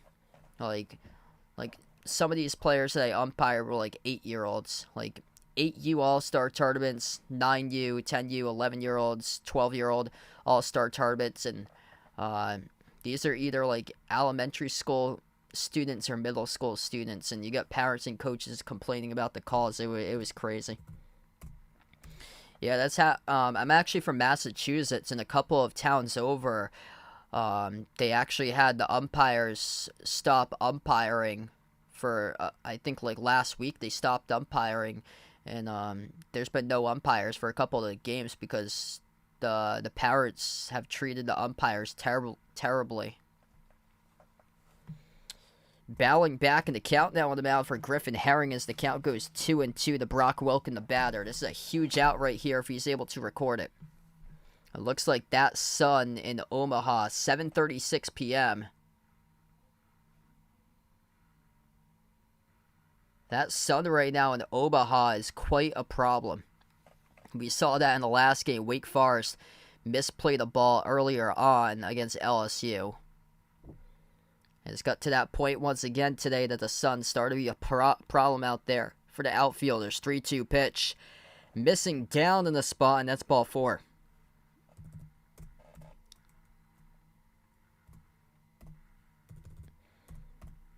So the count was actually, I had it up as 2-2. I think the umpire rolled it for LSU a pitch clock violation on the previous play. So that's why it was rolled an extra ball in there. So it skipped from 2-2 over to ball 4 because there was a pitch clock violation charged to LSU.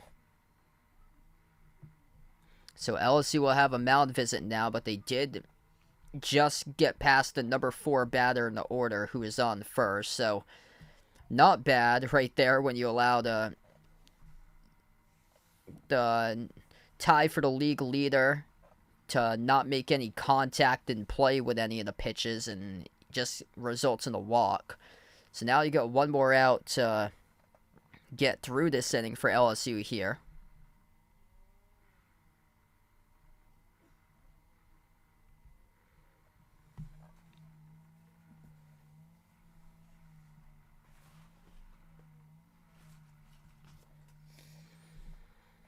Justin Johnson will come up to the plate, 0 for 2, batting .328 on the season for Justin Johnson, up 5th in the order for Wake Forest. 2 runners on board for Wake Forest. First pitch missing way outside and high. Great stop of the catcher there, Alex Milazzo. Diving stop behind home plate for him as he had to outstretch his glove towards his right on the diving stop. 0 for 2, struck out once today by Justin Johnson from the stretch for Herring. The 1-0 delivers in the strike zone, taken for strike 1. Great spot right there, outside edge of the plate, and the changeup at 84.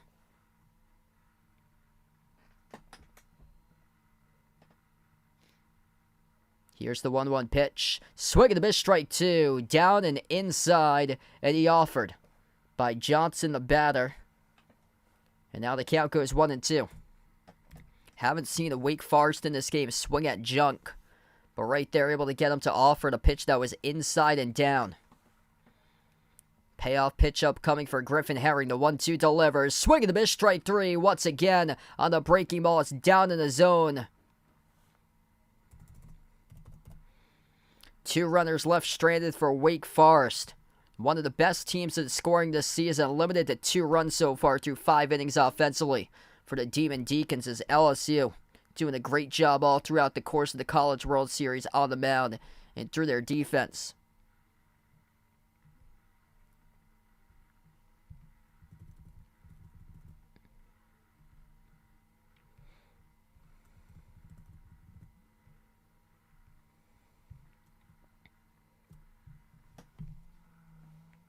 If LSU wins tonight, do I know when they're playing next? It's tomorrow that they'll play next. I believe it's at 7 p.m. So it says 7 p.m. if necessary for tomorrow. I'm just going to double check about that. Yeah, so it's going to be 7 p.m. tomorrow. So that's going to happen during the draft for tomorrow. Quick update for you guys. I'll be covering the draft tomorrow. So feel free to join in if you guys would like to be a part on the stream tomorrow night for the NBA draft.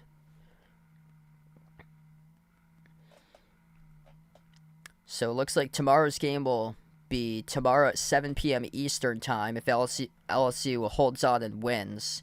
And then game 1 of the best of 3 College World Series championship will be, game 1 is on Saturday at 7 p.m. It will be Florida versus the winner of this bracket here between Wake Forest and LSU, which means Wake Forest would need just 1 win to move on, face Florida. LSU would have to win twice which includes tonight and tomorrow, in order to take on Florida in the best-of-3 College World Series Championship. So Game 1 Saturday at 7 p.m. Game 2 College World Series Championship with Florida versus the winner of this series will be at 3 p.m. on Sunday. And then, if necessary, a Game 3, 7 p.m. on Monday on June 26th. And that's a wild pitch to begin by Wake Forest. Hey, what's good, Ward? Welcome back in, man. Bottom of the 5th inning right now.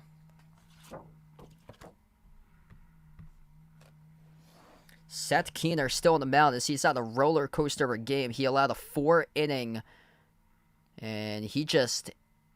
Did he just hit the batter? No, he did not. That went off the back of the barrel. The bat foul. Rolled the umpire, so it did not hit the elbow area of the LSU batter, Tommy White. So the count now 1-1. Keener with a 1-1. White sends the curveball towards the right side of the stands. It will drift foul.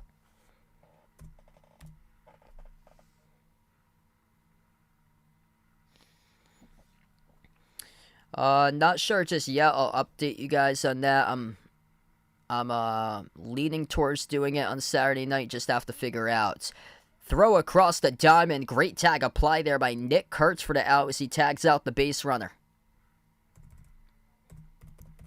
It's a great way right there by Nick Kurtz, able to get off the bag, but the tag applied. Off the throw that was off the line by the shortstop, Merrick Houston. High and inside, and the tag applied, got him in the back area, tried to sneak around the tag, was Tommy White. Couldn't get to first base in time, though. Here's Trey Morgan. Now up to the plate as he takes the first pitch for ball 1. 1-0 in the zone, taken for strike 1. One thing I really like about this Wake Forest pitcher, Seth Keener, is that he keeps on just working the count quickly. Quick update, actually that second pitch was a ball, so the count now 3-0. 3 balls, 0 strikes. Yeah, he's going by pretty quickly in terms of his pitches right now. No need to get to the pitch count because when the pitch clock is already at like 12 seconds, he's releasing it. Comes out of his hand. The pitch clock stops at 20.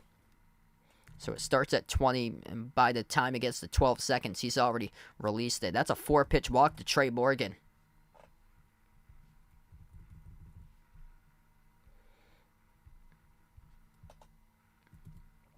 Gavin Dugas now up, 0 for 1 today, 4th in the order, batting .285 this season as he lays off the first pitch, goes off the catcher, Morgan advances over to second, that's a stolen base. A wild pitch charged once again to Seth Keener on the mound for Wake Forest. We've seen that a couple times today by Keener tonight. Just once again, the catcher, Bennett Lee, cannot get his whole body out in front of it to stop it right out in front of him, as that is the 3rd time in this game that the ball has bounced off the catcher, gone away from the batting circle, and heading towards the dugout on the grass.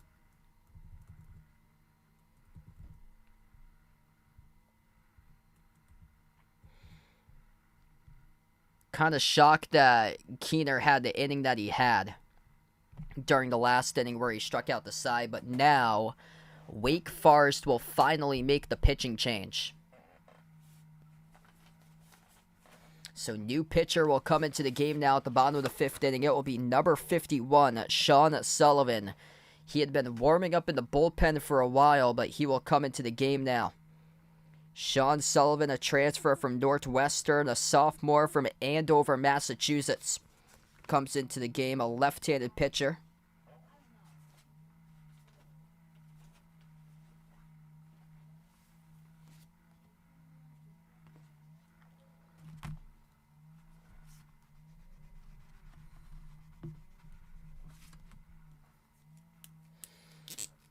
Sean Sullivan will face Gavin Dugas, the batter, number 4 to order. After that, Keita Bellozo, the player of the game, had a 3-run home run the last time up. It resulted in a 4-run Bottom of the third inning by LSU.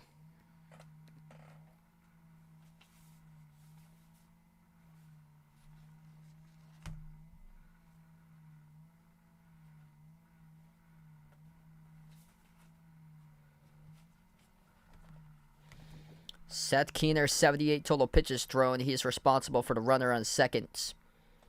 Sean Sullivan, pitch number appearance 17 this season. 6'4", 190. 5-3 record for Wake Forest with a 2.59 earned run average. 66 innings thrown. 108 strikeouts to just 19 total walks. That's an incredible strikeout to walk ratio by Sean Sullivan. They're going to need to get the bats going for Wake Forest in order to come back into this game. No problem getting the bats going this season in general. They've had 28 games where they've scored 10 runs or greater. The problems came in the College World Series, facing tougher pitchers. ACC, only 4 teams had 40 wins or greater from the ACC this season. SEC had double that amount. 8 total teams had 40 wins or greater represented in the College World Series championship already with Florida. Tennessee lost yesterday against LSU, and LSU trying to see if they could force an additional game played tomorrow to send the winner of this matchup to the College World Series. First pitch missing high to Gavin Dugas. The count now is 2-0. First pitch was a wild pitch taken for a ball. Cade Bellozo on deck. He had a 3-run home run his last time up. Dugas drives it. This is going deep. Left field towards the warning track. It is caught, though, for the out as it hung up in the outfield. Caught by Tommy Hawk out in left center field for the out for Wake Forest. That looked like it could have been a home run once it left its bat. Exit velocity of above 112 miles per hour, but it just hung up in the field.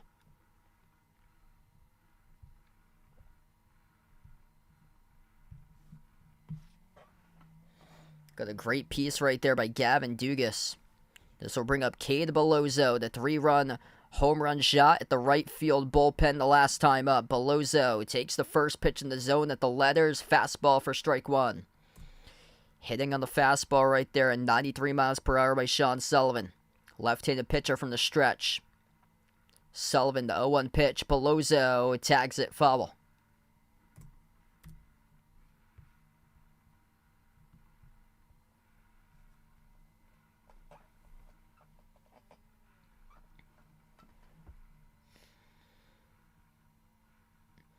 Ahead of the count here by Sullivan, looking to finish the job. The 0-2 pitch he delivers. Bellozo keeps the at-bat alive as once again it goes foul. This man is just an absolute nightmare to face for opposing pitchers. .325 batting average, 15 home runs, 45 RBIs. From the stretch for Sullivan, the 0-2 pitch delivers. Bellozo lays off of it for ball 1.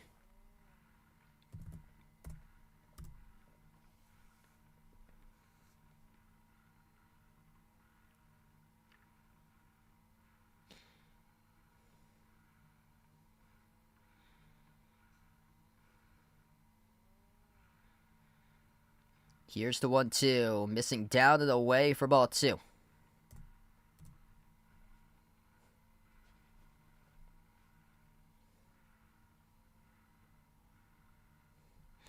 Trying to get his command back here to bat for Sullivan. Bellozo, heavy hitter, having a great College World Series. Here's the 2-2 pitch. Bellozo, fly ball, puts it back, foul.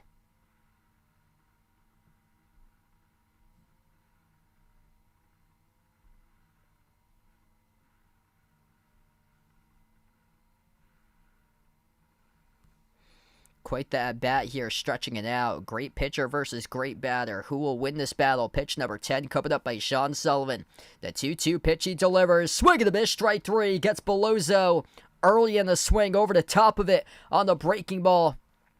That's a big strikeout right there recorded by Sean Sullivan. Coming out on relief to the mound. 5 innings through tonight so far. LSU up by 3, 5-2. Looking to force an additional game in the College World Series for a spot on the line in the championship game this weekend versus Florida.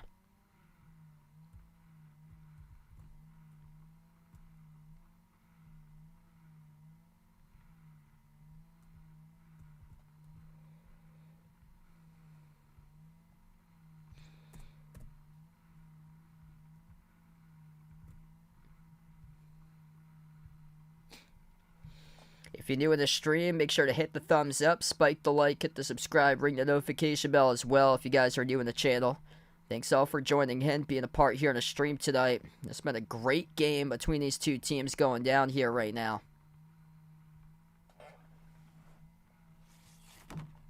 Upcoming in the lineup for Wake Forest, there'll be the 6, 7, and 8 batters. Pierce Bennett, Danny Corona, and Bennett Lee.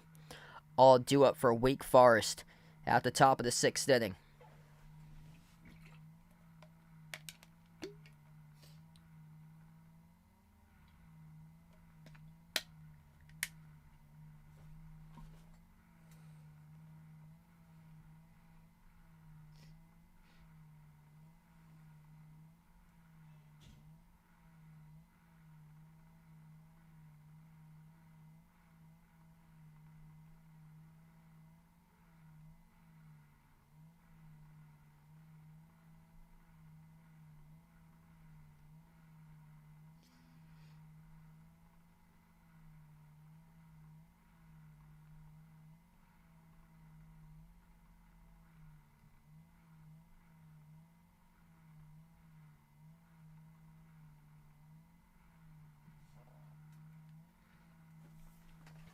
So here we go, back to action. Pierce Bennett now the batter for Wake Forest to lead off the top of the 6th inning. First pitch he took for ball number 1. The second pitch in the zone, outside edge of the plate at the knees for strike 1. With the count now 1-1. Griffin Herring, a left-handed pitcher on the mound for LSU, having a great game with 3 1/3 innings pitched so far. 5 strikeouts and 1 walk. Here's a slow roller off the bunt. It will roll foul though. Good idea towards the first base line.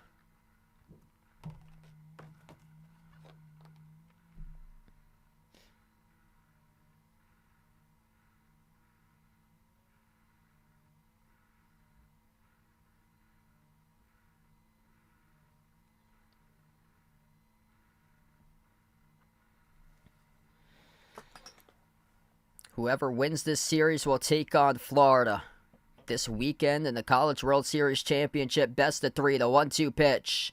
Missing down and outside with the count going 2-2.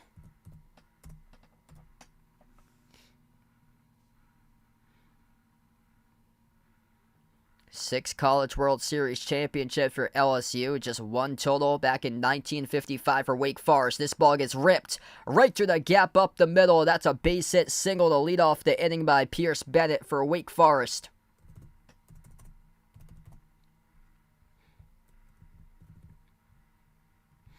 Wake Forest now with their 4th hit of the game. Both of these teams with 4 total hits today. The problem's been for Wake Forest, leaving 6 runners stranded compared to LSU with 3.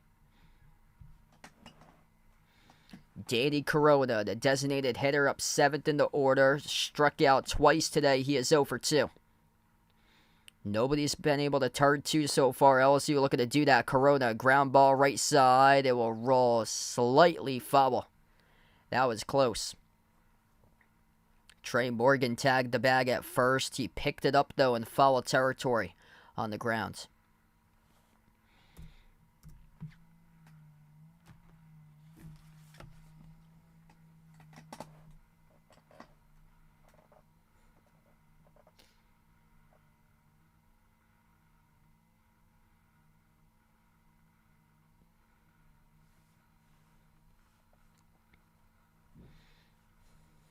One pitch to Corona. Swing and a miss. Strike 2 on the breaking ball. Swinging underneath it as it was high in the zone around the letters area. Got to keep the head in for Corona. The batter left his head as he was way too early in that breaking ball. The 0-2 pitch. Oh, that looked great, but the umpire called it a ball. Missing just down and outside. That was squeezed by the whole plate umpires. We showed a replay of this last pitch. That was close. Very, very close. 1-2 pitch. This ball gets driven. This gets cranked right field. It will go foul. So just missing towards the foul pole, but it was connected right to the seats. It went down the right field line, foul. So just a couple more feet fair to the left, and that would have been gone. 1-2 to count now to Danny Corona.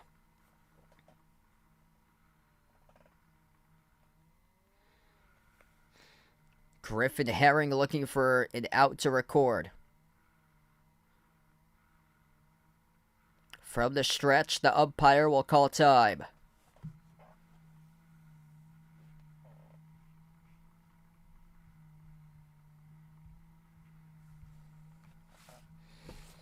What a game between these two teams right now.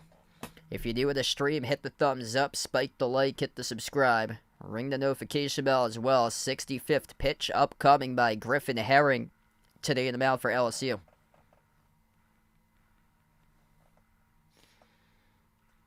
From the stretch, the 1-2 pitch. Swing and a miss. Strike 3. Fall tipped right back to the catcher's mitts. Great payoff pitch right there. Outside edge of the plate. 6 strikeout recorded on the mound by Griffin Herring.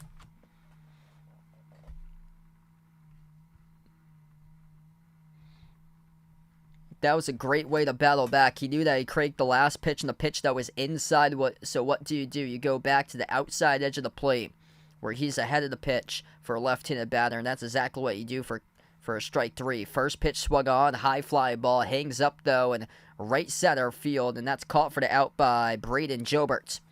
1 pitch, 1 out to record a fly out to retire Bennett Lee. And now 2 outs for LSU.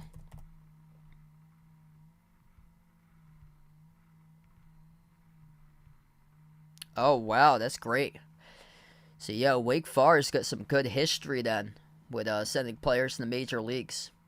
I know a lot of these SEC teams are really good sending players, future major leaguers. Vanderbilt has been one of them in the past. Usually that program's been loaded. First pitch missing down. This is Merrick Houston now the batter for Wake Forest. 1-0 pitch to Houston. Houston fly ball off the bat, center field, drifting just shy of the warning track. Out there's Dylan Cruz as he catches it for out number 3. Another quick inning once again by LSU. On the mound as we move on to the bottom of the 6th inning coming up. LSU leads 5-2 over Wake Forest. Looking to force an extra game as their season right now on the line for LSU, and they are playing like their season's on the line tonight.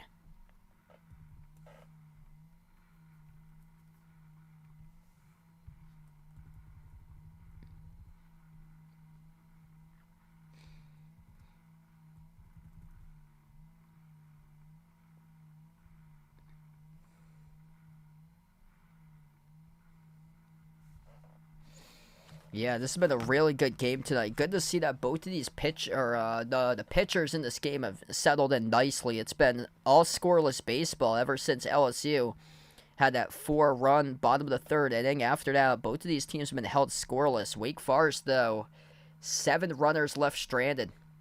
When you look at the result of this game tonight, you got to go back to the runners left stranded in this game and the inability to send any of these runners home when they've had runners on base today.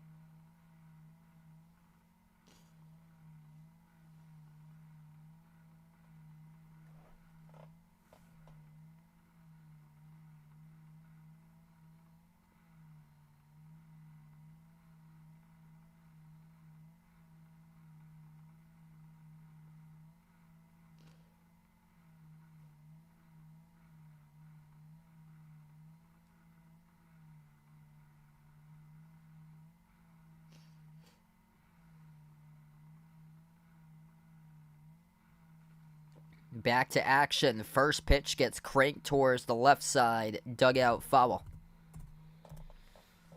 So this will be the 6, 7, and 8 batters due up this inning. Jordan Thompson, Braden Jobert, Alex Malazzo for LSU. On the mound is Sean Sullivan for Wake Forest. 0-1 pitch. Swing and a miss, strike 2. Fastball up high and outside above the letters out of the zone. And not a good swing right there by Jordan Thompson as he offered for on the pitch well away from the strike zone. 0-2 pitch. That pitch missing high and outside for ball 1.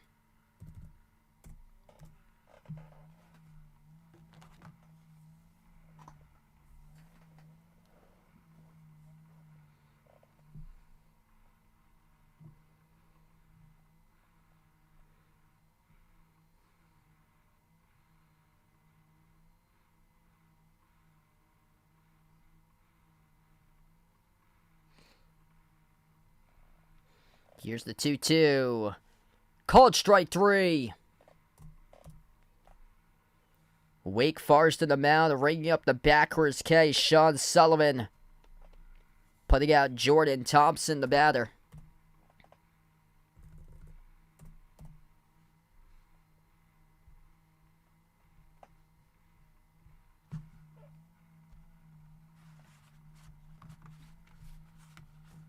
This brings up Braden Jobert, the number 7 hitter in the order now.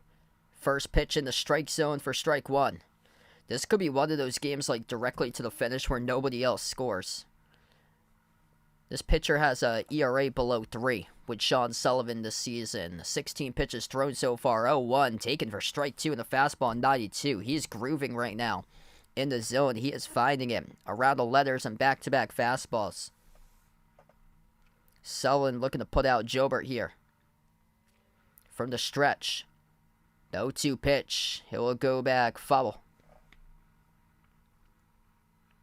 Yeah, that gets them to offer a lot in the rising fastballs, like anything like up in the zone. Yesterday there was a rising fastball that one of the pitchers threw. It looked nasty. That pitch missing well down in the way.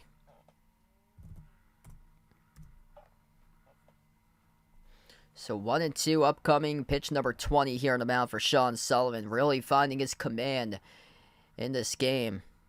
3 strikeouts, no walks, 1 1/3 innings pitched so far. Hitting his spots, especially when it comes to the fastball around the letters. Here's the 1-2.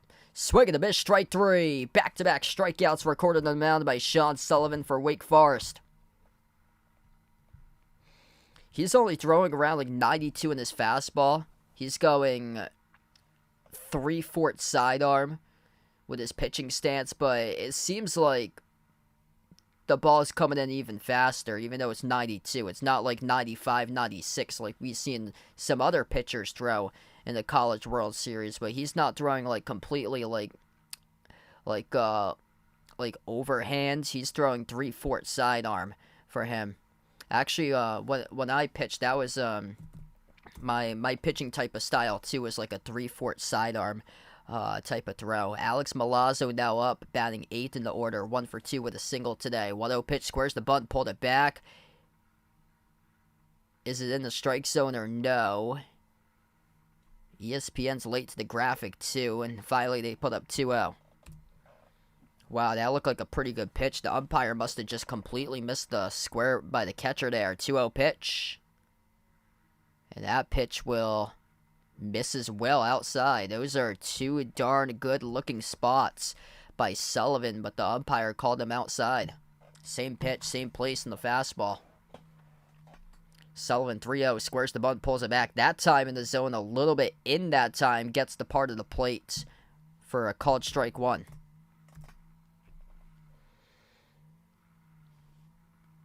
Here's the 3-1.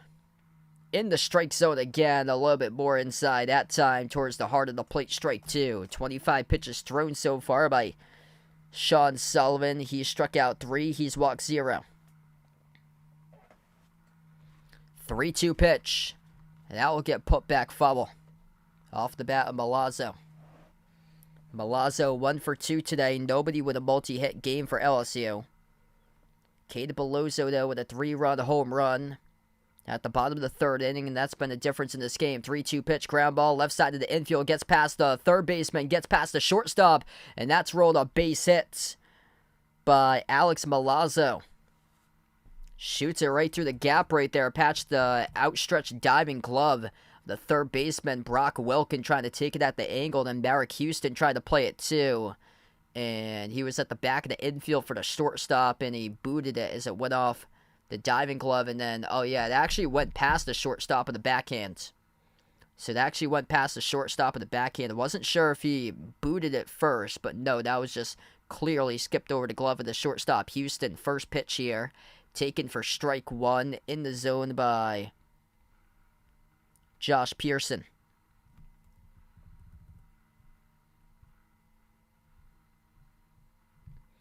A 1 pitch to Pearson. Ground ball right side. Fielded by the first baseman. Tags the bag. Records the outs.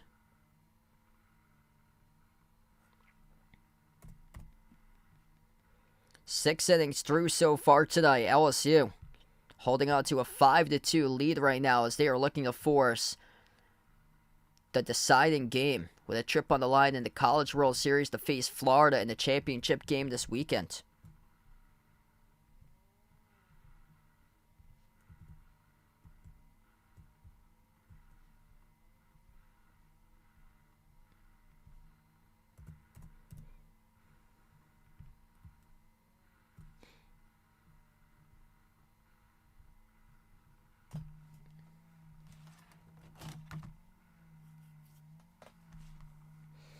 Yeah, so this has been a great game tonight. If you guys are new to the stream, feel free to hit that thumbs up, spike the like, hit the subscribe, and make sure to ring the notification bell if you'd like to come on for future live streams as well here on the channel.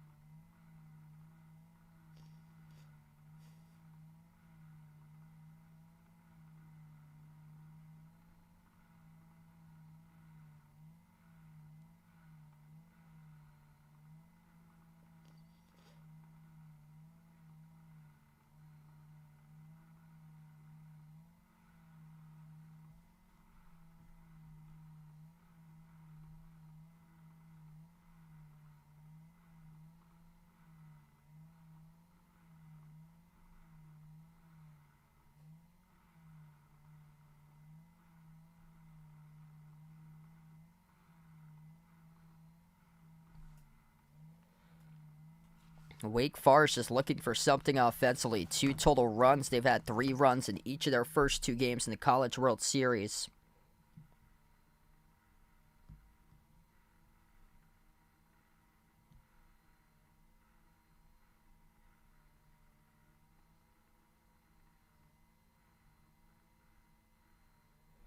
First pitch in the breaking ball, taken for strike one.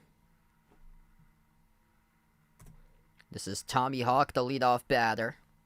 13 stolen bases this season by Hawk to lead off the inning. A 1 pitch, missing down by Herring on the mound. Great job on the mound by Griffin Herring. 4 1/3 innings pitched, 6 strikeouts to just 1 walk tonight.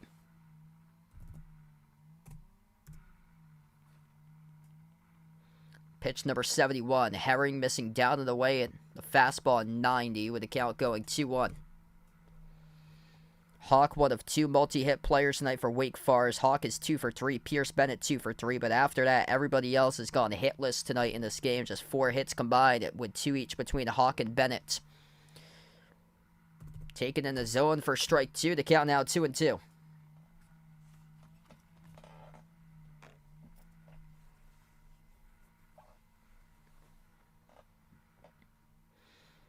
Here's the 2-2 pitch. Ground ball left side infield. Rolls foul.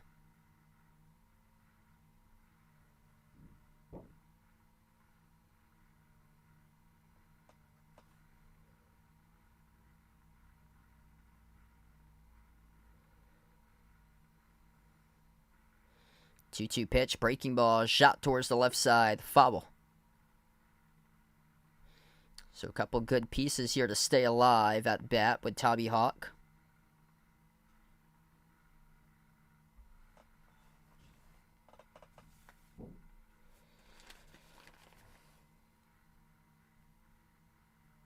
Tommy Hawk takes the pitch outside for ball 3.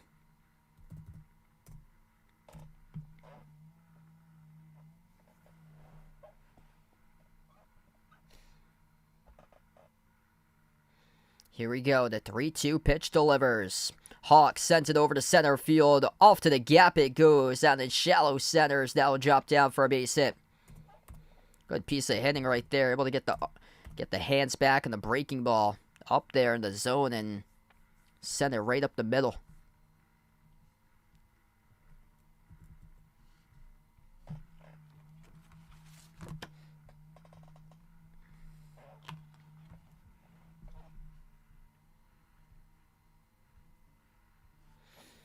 Griffin Herring, 76 pitches thrown for him. Last game, the troublesome spot was LSU had their pitcher in for way too long. Squared a bunt, pulled it back. Oh, we got hit. Wake Forest with 2 runners in the base paths right now as Lucas Costello gets drilled. Lucas Costello squared the bunt, pulled it back, and he got drilled by the pitch in the knee. It was his back knee, too, so he had his back knee planted, squaring the butt, and then pulled the barrel of the bat back, and then just got drilled by the pitch in his back right knee. So LSU's got a pitcher warming up in the bullpen with Gavin Gaudry warming up in the bullpen right now. Here's the heart of the order for Wake Forest. 24 home runs this season by Nick Kurtz. Brock Wilken on deck, tied for first in the nation with 31 total home runs. Big spot in this game for Wake Forest right now. No outs. 77 pitches thrown tonight by Griffin Herring on the mound for LSU.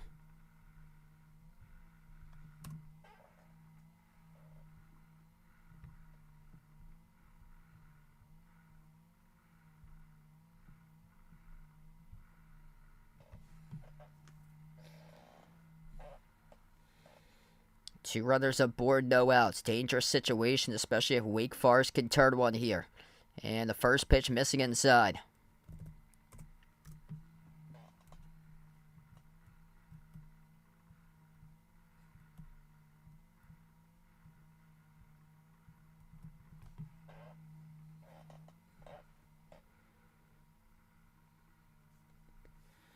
Here's the 1-0 pitch. High fly ball. Right side. Will it hang up? Will it be fair or foul? And it will go foul. Right down the right field line.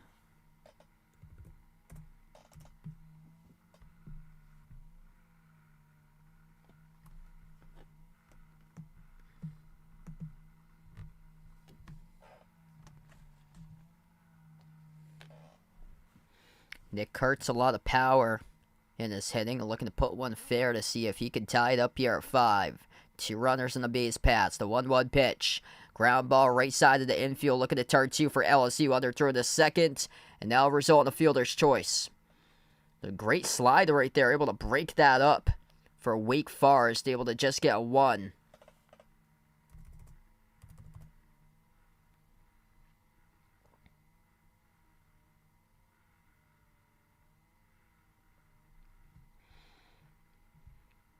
Runners now at the corners for the fielder's choice play at second.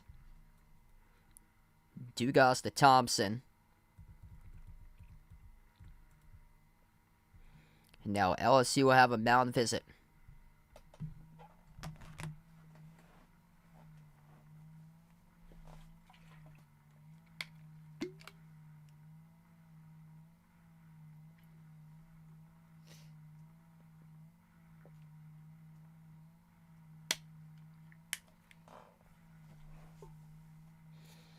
So it looks like LSU will make a bullpen change upcoming.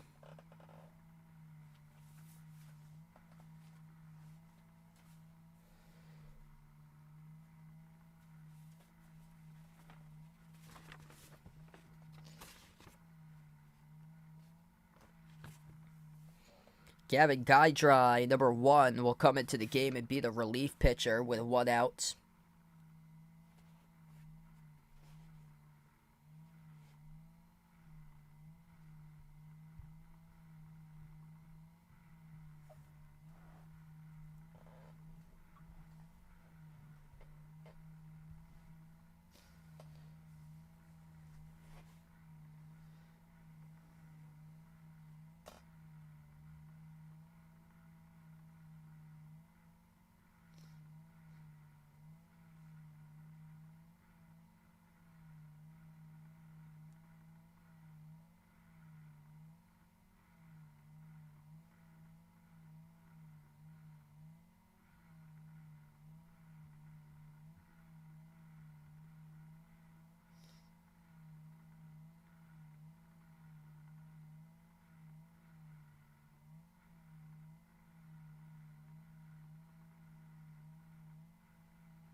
Solid outing on the mound though for LSU by Griffin Herring.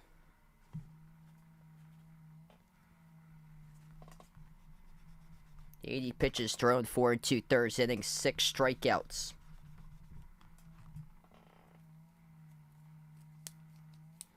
Bringing in the freshman right now, the big spot in the game. 3-0 record with a 3.80 earned run average.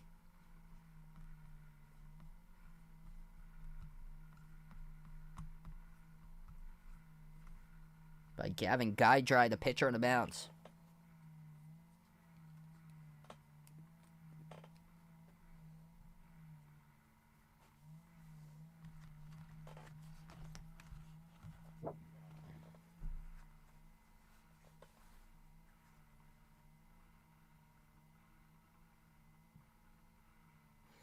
Brock Wilken, tied for first in the nation with 31 total home runs, will be the next batter up. Wilken today 0 for 1 as he has walked once. If you're new to the stream, feel free to hit the thumbs up, smash the like, hit the subscribe, and ring the notification bell too. Thanks all for joining and being a part of the stream. Hit us up in the chat who you guys are rooting for tonight in this game, LSU or Wake Forest. Here we go, back to action. Runners at the corners, 1 out. Digging in, Brock Wilken, the third baseman, up to bat for Wake Forest. First pitch by Guydry in the zone. Strike 1 in the fastball at 92 miles per hour.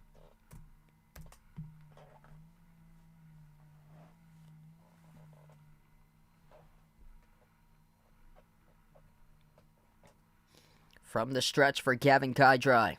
The 0-1 pitch delivers. Breaking ball. Loops in. Strike 2. Great change right there between the fastball at 92 and then the breaking ball at 83. This is coming from a first-year player from Lake Charles, Louisiana. Looking to see if he can hold Wake Forest scoreless this inning. The 0-2 pitch delivers. Breaking ball. Oh, it rings him up. Called strike 3. 3 straight pitches in a row as he rings up the number 4 batter in the order for Wake Forest. Big spot in the game in his first season. Comes in relief on the mound and dials up a fastball and then back-to-back curveballs. Great little loop there in the 12-6 drop. 3 pitches, 3 strikes, 3 outs. First pitch there, missing down. This is Justin Johnson up 5th in the order for Wake Forest.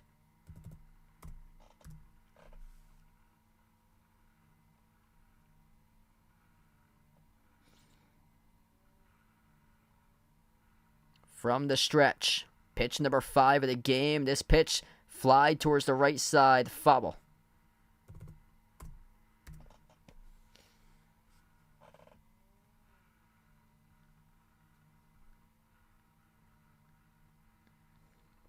Johnson has struck out twice tonight. 0 for 3, looking to do something in this game right now for Justin Johnson. Guydry from the stretch delivers the 2-1. Inside of Johnson, almost hit him around the helmet. He had ducked. So instead of taking one for the team, decided to duck. But they're off for his instincts there in a 92-mile-per-hour fastball. The count goes 2-1. Wake Forest, 6 runs scored entering today through 2 games of the College World Series, 4 runs allowed. Breaking ball in the zone at the letters, strike 2. Really good command of the breaking ball right now on the mound for Gavin Guydry at LSU. Looking to close it out here. 2 runners on the base paths in the corners for Wake Forest, 2 outs. The 2-2 pitch. Swing and a miss in the dirt, strike 3. Wild pitch to throw down the first. Recorded on the putout for LSU. Back-to-back strikeouts in the mound coming in relief for Gavin Guydry in his first season for LSU. As we enter now the bottom part of the inning, LSU leads 5-2 over Wake Forest, looking to force an extra game in the College World Series.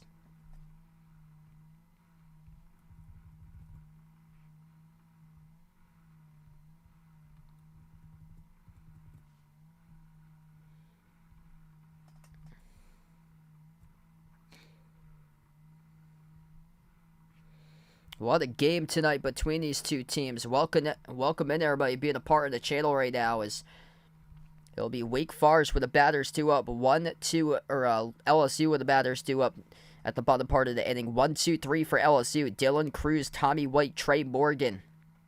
The top of the order due up. Coming up for LSU. We're looking to see if they can start to get some more hits compiled in this game. Both teams with 5 total hits tonight. Problem for Wake Forest is that they have strayed at 9 base runners compared to LSU with 4 runners left stranded.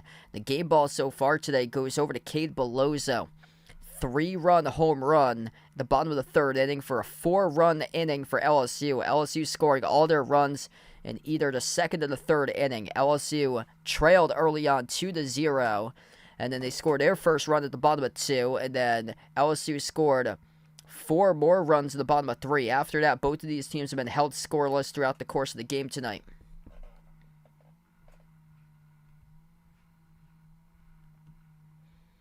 Hit us up in the chat, by the way, who you guys are rooting for out there as well. Type it in, LSU or Wake Forest.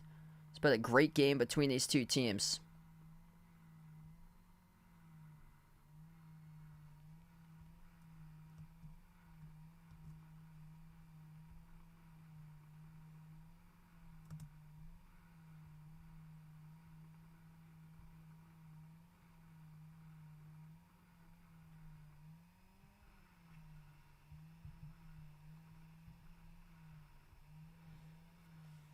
Dylan Cruz to lead off the inning. First pitch in the 3/4 sidearm. A pitch in there for strike 1. Delivered by Sullivan for Wake Forest. Sean Sullivan back on the mound for the pitcher. Left-handed pitcher working in the right-handed batter, Dylan Cruz. Cruz fly ball off the bat. Right side foul territory as that will go to the crowd. Foul.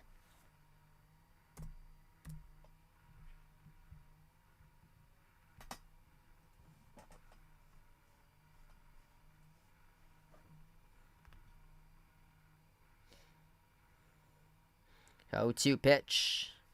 That will get sent off the bat, foul. The count stays 0-2.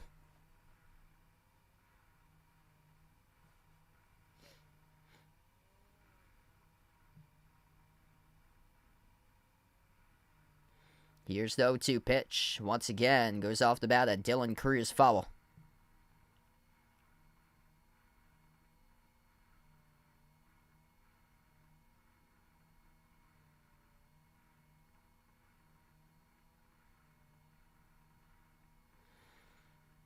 LSU looking to tack on more. Cruz keeps it alive as that will go back foul.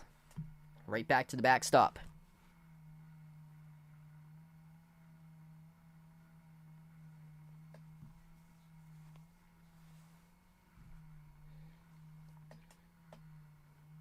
Here's the 0-2 pitch. And did it offer a high and outside for ball 1.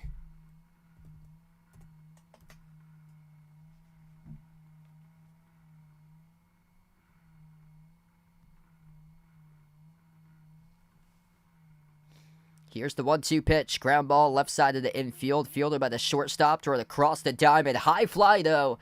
Oh, high throw. And couldn't get Cruz in the tag as he's on board on first. So that will be charged in E6 by Wake Forest for the first error of the game on the throw offline by the shortstop Merrick Houston.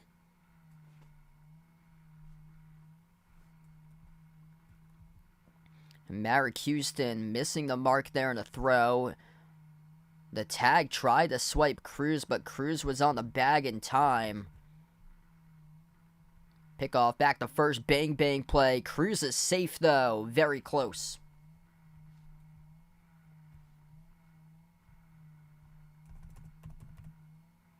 This brings up Tommy White, the third baseman, number 2 batter to order. Tonight, White yet to get on board. He is 0 for 3 tonight. White, pitch inside edge of the plate, fastball for strike 1.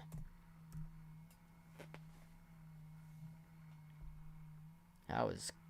Ooh, that should have been an out right there to pick off. We saw the replay. Cruz, there was still a little bit of dirt trying to get back. Pick off. That time, Cruz gets back to the base. Looking at that last replay, though, Cruz should have been thrown out. That should have been an out, as we saw in the slow motion replay.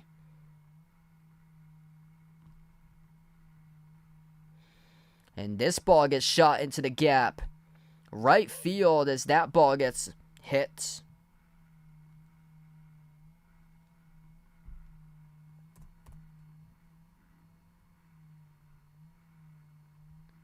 Now 2 runners on board. Back-to-back singles, or back-to-back players in the base paths for LSU. And good to see Tommy White able to get on board tonight.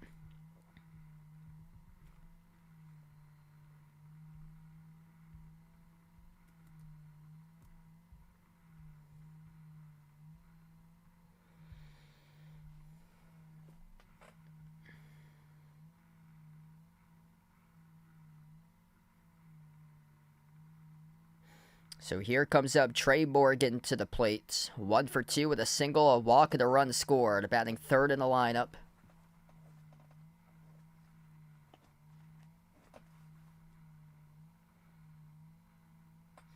Squares the bunt. Flies the bunt, though, and is caught by the third baseman for the out. That's the worst case scenario that you could do in a bunt. Went for a bunt as it was high in the zone above the letters. Trey Morgan, poor spot there, caught in foul territory as he flies out on a bunt. Where you place your barrel, if that ball is over the barrel of the bat, you want to pull it back. That's from a batter's eye perspective, and you have to pull the barrel of the bat back in that scenario. Ground ball, high chopping right side, tags the runner, under throw to first, and the out recorded. Double play by Wake Forest to close out the inning. Great job right there to the defense. Justin Johnson. High chopping ground ball tags the base runner from first to second. Underthrown to first with a pitcher, Sean Sullivan, covering first base. And that's the first double play of the night for the Demon Deacons.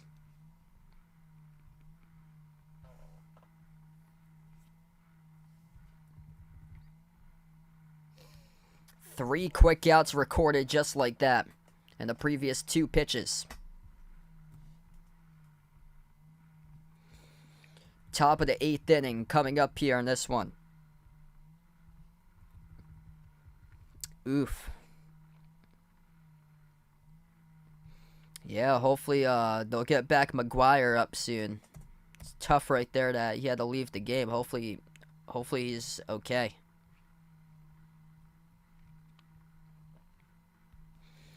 Alright, if you guys are new in the stream, make sure to hit the thumbs up, spike the like, hit the subscribe, ring the notification bell as well. Quick update for you guys what's happened here is we are going to start the top of the 8th inning here, coming up in about a minute. Wake Forest, 2 runs scored early on in the game as Wake Forest led briefly 2-0 at the top of the 2nd inning. But then LSU has scored a run at the bottom of the 2nd, and then the big inning came in the bottom of the 3rd inning. 3-run home run shot by Cade Bellozo to the right field bullpen. That was a big difference maker in the game for Bellozo, the player of the game so far today for LSU with that 3-run shot. It was before a wild pitch had scored a run at the bottom of the 3rd inning with a 4-run inning for LSU, and that's how they've been able to take the lead for good so far tonight in this game with the score being 5-2. Hit us up in the chat who you guys like tonight in this one here, LSU or Wake Forest. Glad to have you guys tune in, be a part of the stream tonight. And it will be the 5, 6, and 7 batters do it for LSU next inning. Wake Forest is going to have up here, they will have the 6, 7, and 8 batters do up this inning. So Pierce Bennett, Danny Corona, and Bennett Lee. 6, 7, and 8 batters do up this inning for Wake Forest. On the mound, Gavin Guydry for LSU. 5 innings pitched, 5 appearances in the NCAA tournament. First pitch in the zone for a called strike 1 taken by Pierce Bennett.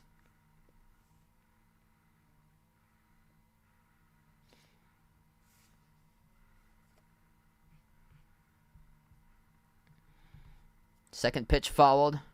Third pitch driven right to the first baseman. It's snagged for the out. Recorded by Trey Morgan. LSU with stellar defense all throughout the College World Series. Shut out Tennessee last night.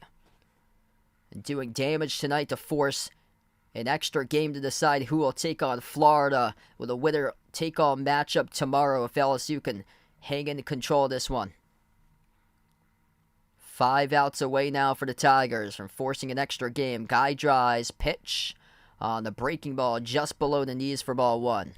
Bennett Lee now the batter. Lee at 0 for 2 today. 0 for 3 today. He struck out 3 times. Breaking ball. Again, just missing below the knees as the count goes 2-0.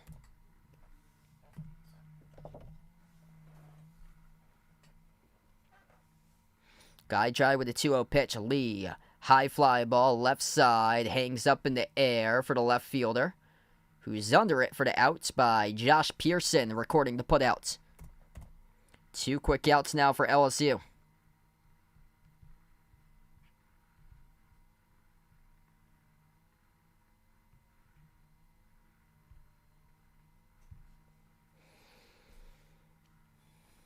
NBA draft tomorrow, so feel free to join in if you guys would like for my live reactions NBA draft. Pitch number 15, missing down in the dirt by Gavin Guy Dry.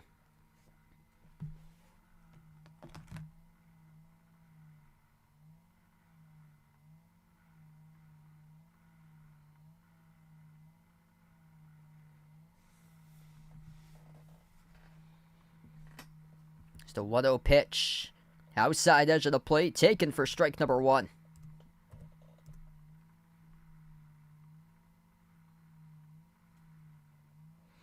I believe it's at 7 o'clock Eastern time tomorrow for the game. So it's at 7 o'clock Eastern time tomorrow. 1-1 pitch, ground ball, goes off the shoe, altered it. And the track down with no throw there, but Gavin Guy Dry just trying to make something out of that with his cleat as he kicked it towards the second baseman. Good reflexes right there. Just wasn't able to be in the perfect spot with an angle off the ricochet off the cleat of Guy Dry. Had the right idea, though, as he booted it right towards the second baseman. It just went in the gap between the second baseman where he was playing the first baseman.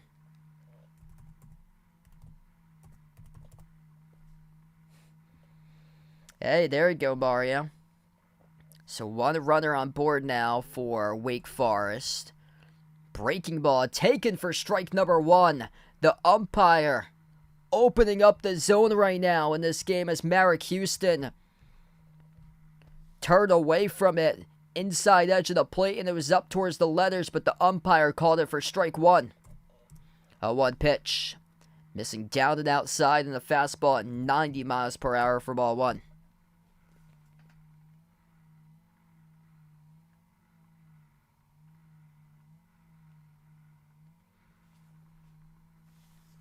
Pitch number 20 will be upcoming by Gavin Guy Dry. Here's the 1-1 pitch, breaking ball. This ball gets driven, shot into the gap right there by Wake Forest with 2 runners on board at first and second. Nice piece of hitting. Getting the hands back by Marek Houston, the 9 batter in the order, delivering with 2 outs. This brings up now the leadoff batter, Tommy Hawk. Number 1 in the order, who's had a great game tonight. 3 for 4 with 3 singles and 2 RBIs. If there's a player here looking to start a 2-out rally, look to Tommy Hawk. .355 batting average. Right now, LSU will have a mound visit and talk things over. They got a pitcher warming up in the bullpen currently. 2 pitchers in the bullpen. Riley Cooper, number 38.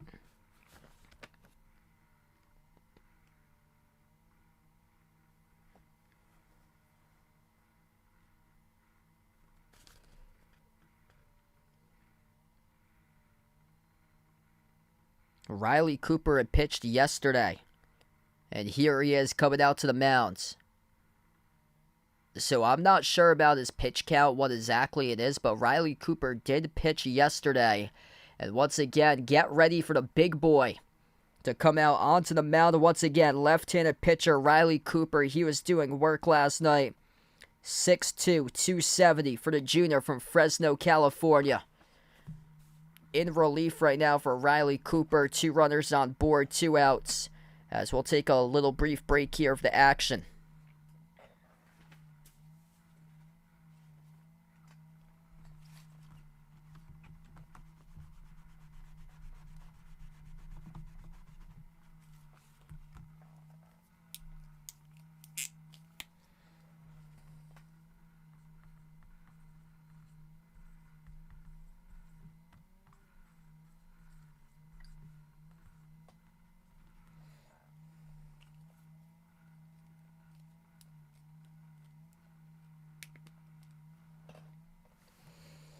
Alright, so right now we're just on a brief pitching change here at the field. Thanks all for joining in today, being a part of the stream right now.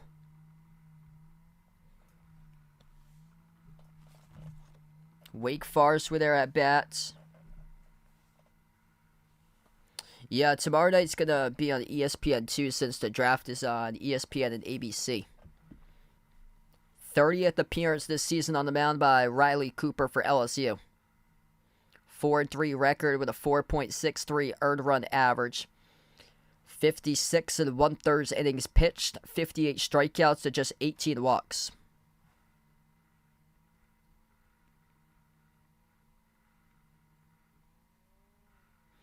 So Gavin Guy substituted after reaching 20 total pitches.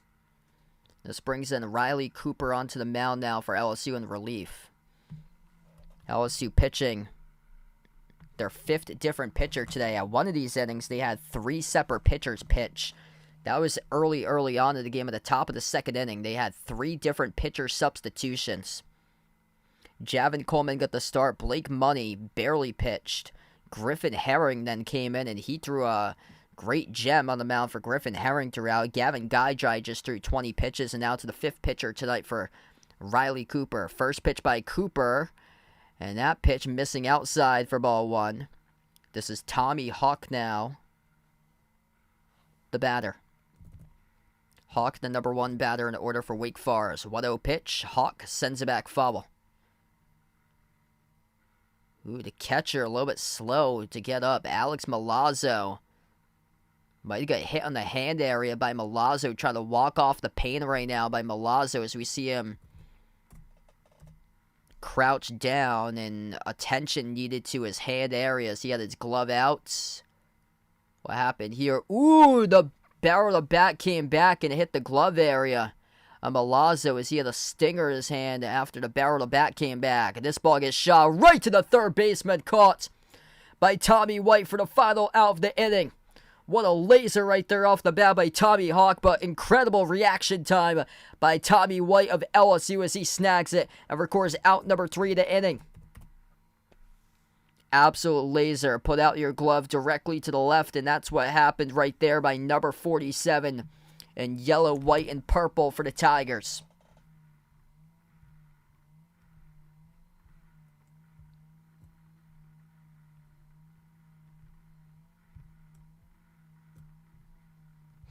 What a game between these two teams as we enter now the bottom of the 8th inning. LSU coming up. 5, 6, 7 batters. Cade Bellozo, Jordan Thompson, Braden Jobert all due up. Cade Bellozo right now the player of the game with a 3-run RBI shot. Home run over the right field fence to the bullpen at the bottom of the 3rd inning. That was the last time that any of these teams has scored in today's game. It's been a pitcher's gem after the first 3 innings.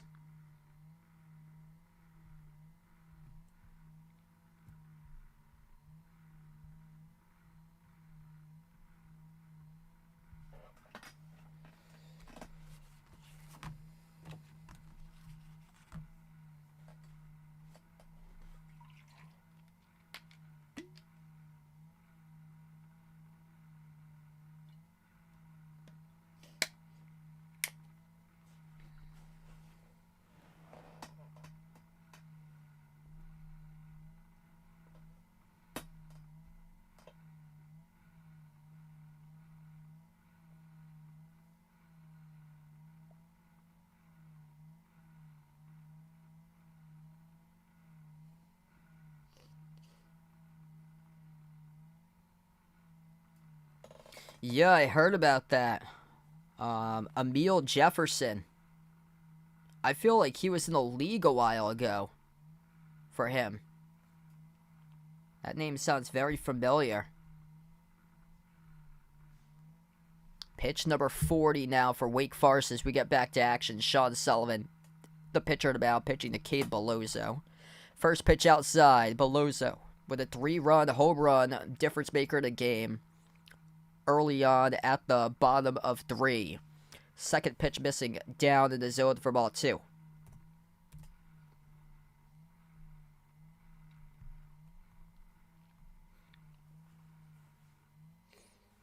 Two-zero pitch. Once again, missing down to the count now at 3-0, pitching around Bellozo. Wow, he was only 30 years old. He went undrafted back in 2017. That's why that name sounded familiar, Emil Jefferson. So he was an assistant coach for Duke. He played college hoops for Duke. So he was back in 2014-2015, part of the championship team. Oh, that's great. Yeah, that makes sense then. So he played college hoops for Duke and good friends with Tatum. So that really makes sense there. Jordan Thompson now up, batting 6th in the order for LSU with 1 runner on board on a 4-pitch walk. Thompson takes the first pitch inside the plate for a called strike 1.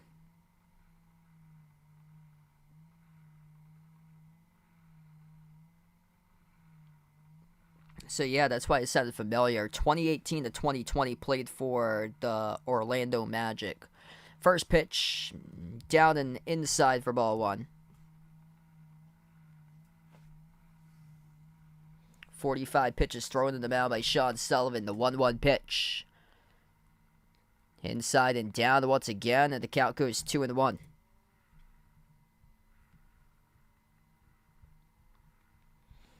Up to 30+ viewers watching. Appreciate all for joining in. If you guys are new, make sure to spike the thumbs up, hit the like, hit the subscribe. LSU high fly ball goes off the bat of Thompson. Caught by the center fielder though for the out by Tommy Hawk.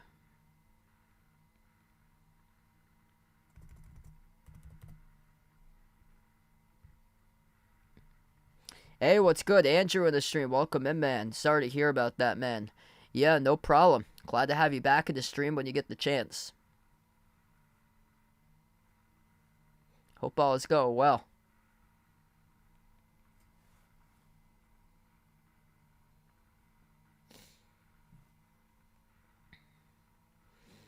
First pitch taken outside of the fastball, just missing the zone. Braden Jobert up 7th in the order for the right fielder for LSU.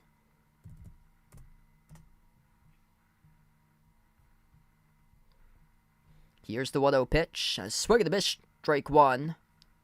That pitch was down and away from the zone on the 49th pitch of the game by Sean Sullivan.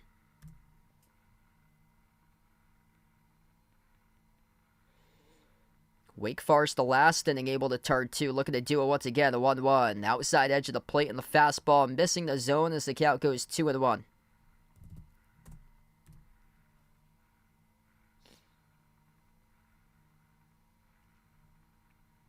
From the stretch, left-handed pitcher to left-handed batter, 2-1 pitch, down and away, swing and a miss, strike 2 in the dirt.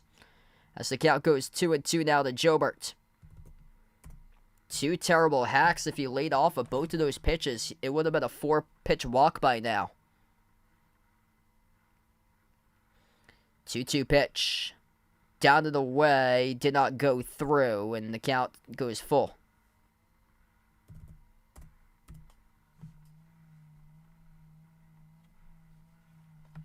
So here's the payoff pitch by Sullivan. The Jobert, the batter, to 3-2, and that is a walk. Full count walk as ESPN completely missed the count with their statistics team. They had it as 2-2. It was 3-2. 2 runners in the base paths right now for LSU, looking to capitalize here. Bottom part of the inning in the 8th for some more insurance runs before we get to the top of the inning. Wake Forest will have a bullpen. They'll have a mound visit right now. We'll see if they keep on going with Sean Sullivan. Just threw his 52nd pitch and finished off the batter.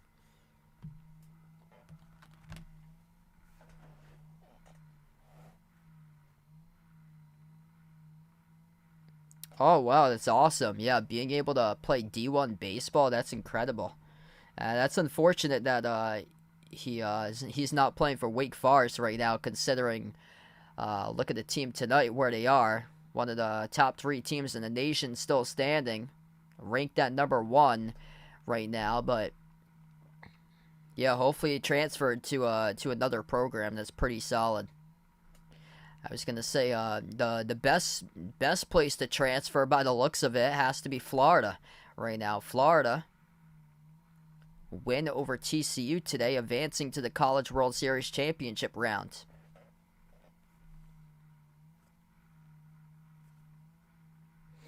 Number 1 seed entering the bracket has only won the national championship once, since 1999. Pinch runner for LSU will come in at second base to use some more speed. So Cade Bellozo gets substituted out for the DH as they will use a pinch runner with number 24. Or Cade Bellozo, number 24, substitutes out. Pinch runner with number 53. Jack Merrifield comes in for the fifth-year senior from Prairieville, Louisiana. Yeah, I heard about that. They just got to finalize it for Porzingis, but it looks like it's really close to happening. Staying in the game will be Sullivan, the pitcher. The first pitch sent back, it will go foul off the bat of Alex Milazzo.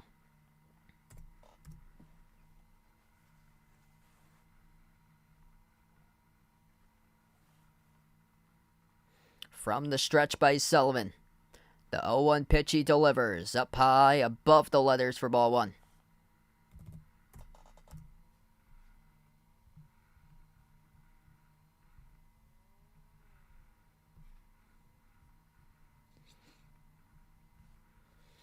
Here's pitch number 55 upcoming by Sullivan. The 1-1 pitch, breaking ball in the strike zone, taken for strike 2. Some great break on that breaking ball there at 79 miles per hour.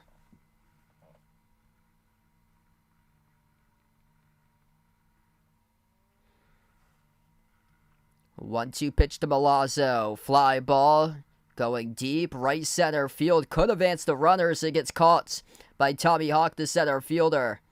His throw gets cut off at second. The runner from second advances over to third, and now runners to the corners for LSU. 2 outs, and the Tigers looking for some more insurance runs here.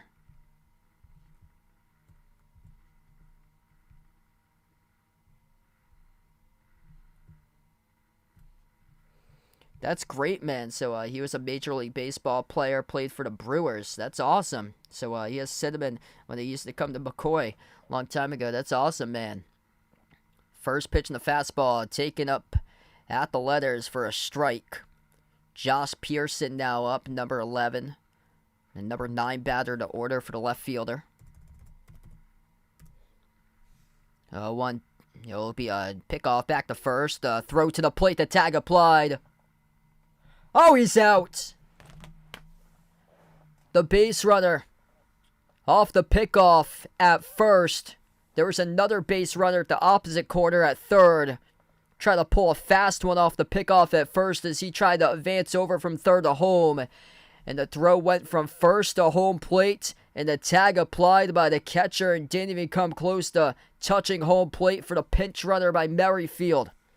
Not even close to touching home plate as Bennett Lee applies the tag. Merrifield tried to get around the tag. It wasn't even close. 3 outs away now for LSU from forcing a winner-take-all game to advance to take on Florida in the College World Series championship round.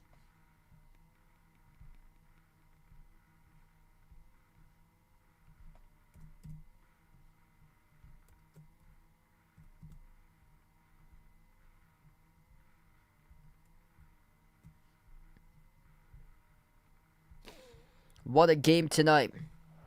The big difference being the bottom of the third inning. LSU a 4-run bottom of the third inning. That's the last time anybody has scored in this game. Cade Bellozo, 3-run home run shot to the right field bullpen over the wall at the bottom of 3, resulting in a 4-run third inning by LSU.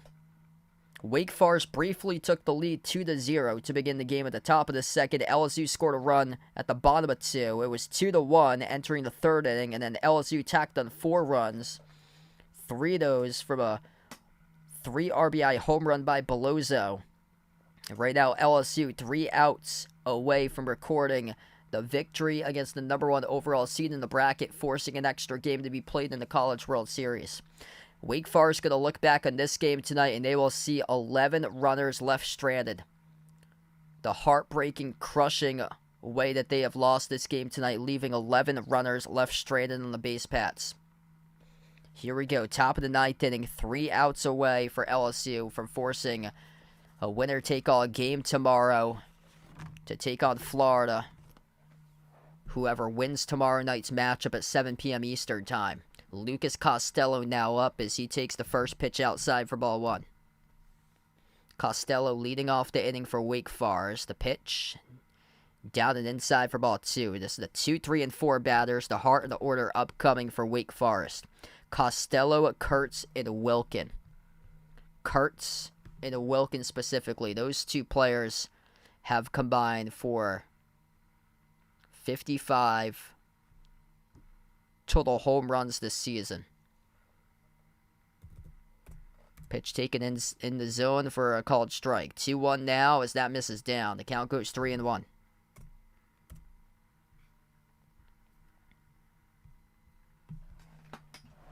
Here's the 3-1 pitch. Called strike 2. The batter, Lucas Costello, not happy with the calls. The home plate umpire stretches out the zone, and now the count goes full. Caught the outside top corner of the plate, the 3-2 pitch. Costello sends it back, foul. On the mound for LSU, looking to close it out is Riley Cooper. Nick Kurtz on deck for Wake Forest with 24 RBIs, 24 home runs, 69 RBIs this season. 3-2 gets sent back, foul once again.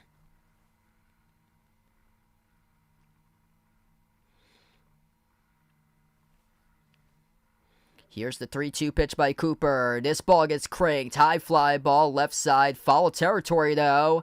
And it will be in the stands. Foul.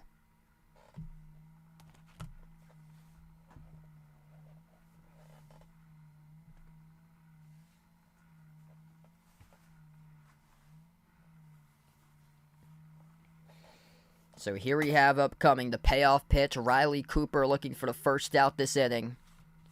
Here's the 3-2. Oh, it just missed the zone.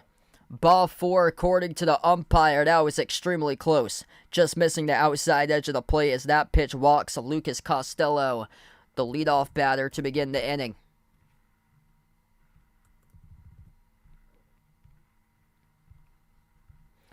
This will bring up Nick Kurtz now up. 24 total home runs. He is 0 for 3 today with a walk and a strikeout. 69 RBIs. Kurtz looks at the first pitch in the zone and the fastball for strike 1.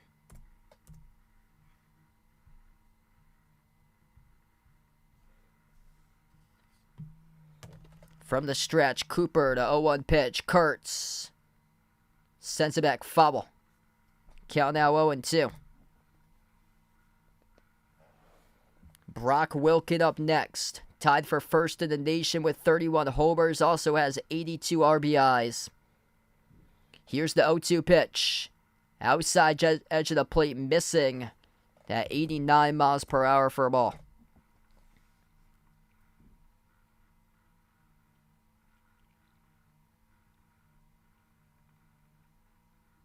From the stretch, the 1-2 pitch. Breaking ball in the strike zone. Strike 3. What a spot right there on the mound for Riley Cooper as he is 2 outs away for LSU surviving in the College World Series and playing tomorrow. Tremendous pitch right there to ring up the number 3 batter to order. This brings up Brock Whalen up now. Number 4 hitter tonight. He has walked twice. He is 0 for 2. From the stretch, first pitch to Whalen. Sends it towards the right side, and that will go foul at the right field crowd.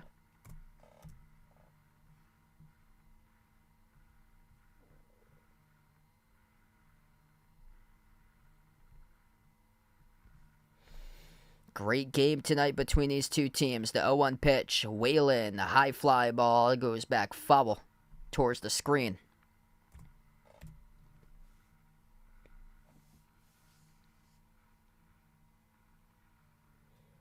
Nine strikeouts tonight by the Tigers bullpen and just 2 total walks there. Pitching has really come a long way. 0-2 pitch. Called strike 3 right at the letters. Brock Whalen cannot believe the call. Hands in his helmet right there as the umpire opens up the strike zone at the top of the 9th inning. 3 pitches, 3 strikes by Riley Cooper to ring up the number 3 and 4 batters in the order for Wake Forest. 1 out away for LSU from playing an extra game tomorrow. Ground ball left side of the infield, a throw across the diamond, and the putout. Tommy White with a putout, closing out the game for LSU as they win.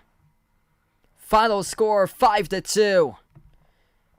And another pitching battle tonight between these two teams where both teams are left scoreless from the 4th inning and beyond. Game ball goes tonight to Cade Bellozo. 3-run home run at the bottom of the 3rd inning. It resulted in a 4-run inning for LSU as they trailed early on 2-0, made up a run at the bottom of 2, and then LSU comes through for 4 more runs at the bottom of the 3rd inning, and then the rest of the game, both of these teams were scoreless. Zeros across the board for runs scored from the 4th inning and beyond. 7 hits by Wake Forest, 6 hits by LSU. Wake Forest was charged in error as well, but we look back at this game tonight, Wake Forest leaving 12 runners stranded tonight in the base paths. LSU leaving 6 runners stranded tonight, where Wake Forest lost this game. 3-hour game in duration because they left 12 total runners stranded on base tonight. There'll be an additional game between these two teams. Thanks all for joining in, being a part on the stream. I will be back tomorrow. I'll be back, though, for the NBA draft, so feel free to join in if you guys would like. I'll have my first 30 picks to my live reactions, the first round picks for tomorrow for the NBA draft live reaction. So feel free to join in if you guys would like for tomorrow night for the NBA draft live reaction. But wow, what a College World Series here. One of these teams will face Florida. Whoever wins tomorrow night's matchup will face Florida on Saturday night in Game 1 in the best of 3 in the College World Series Championship. Thanks all for joining in, being a part of the stream. Before I do wrap up, hit the thumbs up, smash the like, hit the subscribe. Appreciate all for being a part on the stream once again. And LSU survives. LSU wins over Wake Forest 5-2, the final score. Before I do wrap up, we'll close out to the channel members. All channel members get a shout out here at the end of each and every single one of my live streams. We got Jason, Rajip, Russell, Oreo Pudding, Bradley, Sister Surround, TMC, Braden, Mario, Bino, Mark, John, Kenneth, Tristan, Jess, Ahino, Joseph, Vegas, HG Sports Talk, Derek, Ice Baby, Michael Ward, I Am Ghost, Kelly, Asia, Laszlo, Joe, Roderick, Ronaldo, Dee Katie, Barco, Chuck, Siegel, Woo Pig, Ian, Oink Oink, Emmanuel, Robin, and Dave. Thanks all for joining in, being a part of the stream tonight. LSU wins, final score 5-2 over Wake Forest, as there'll be an extra game between these two teams that will be played. Thanks all for joining in, and enjoy the rest of your night.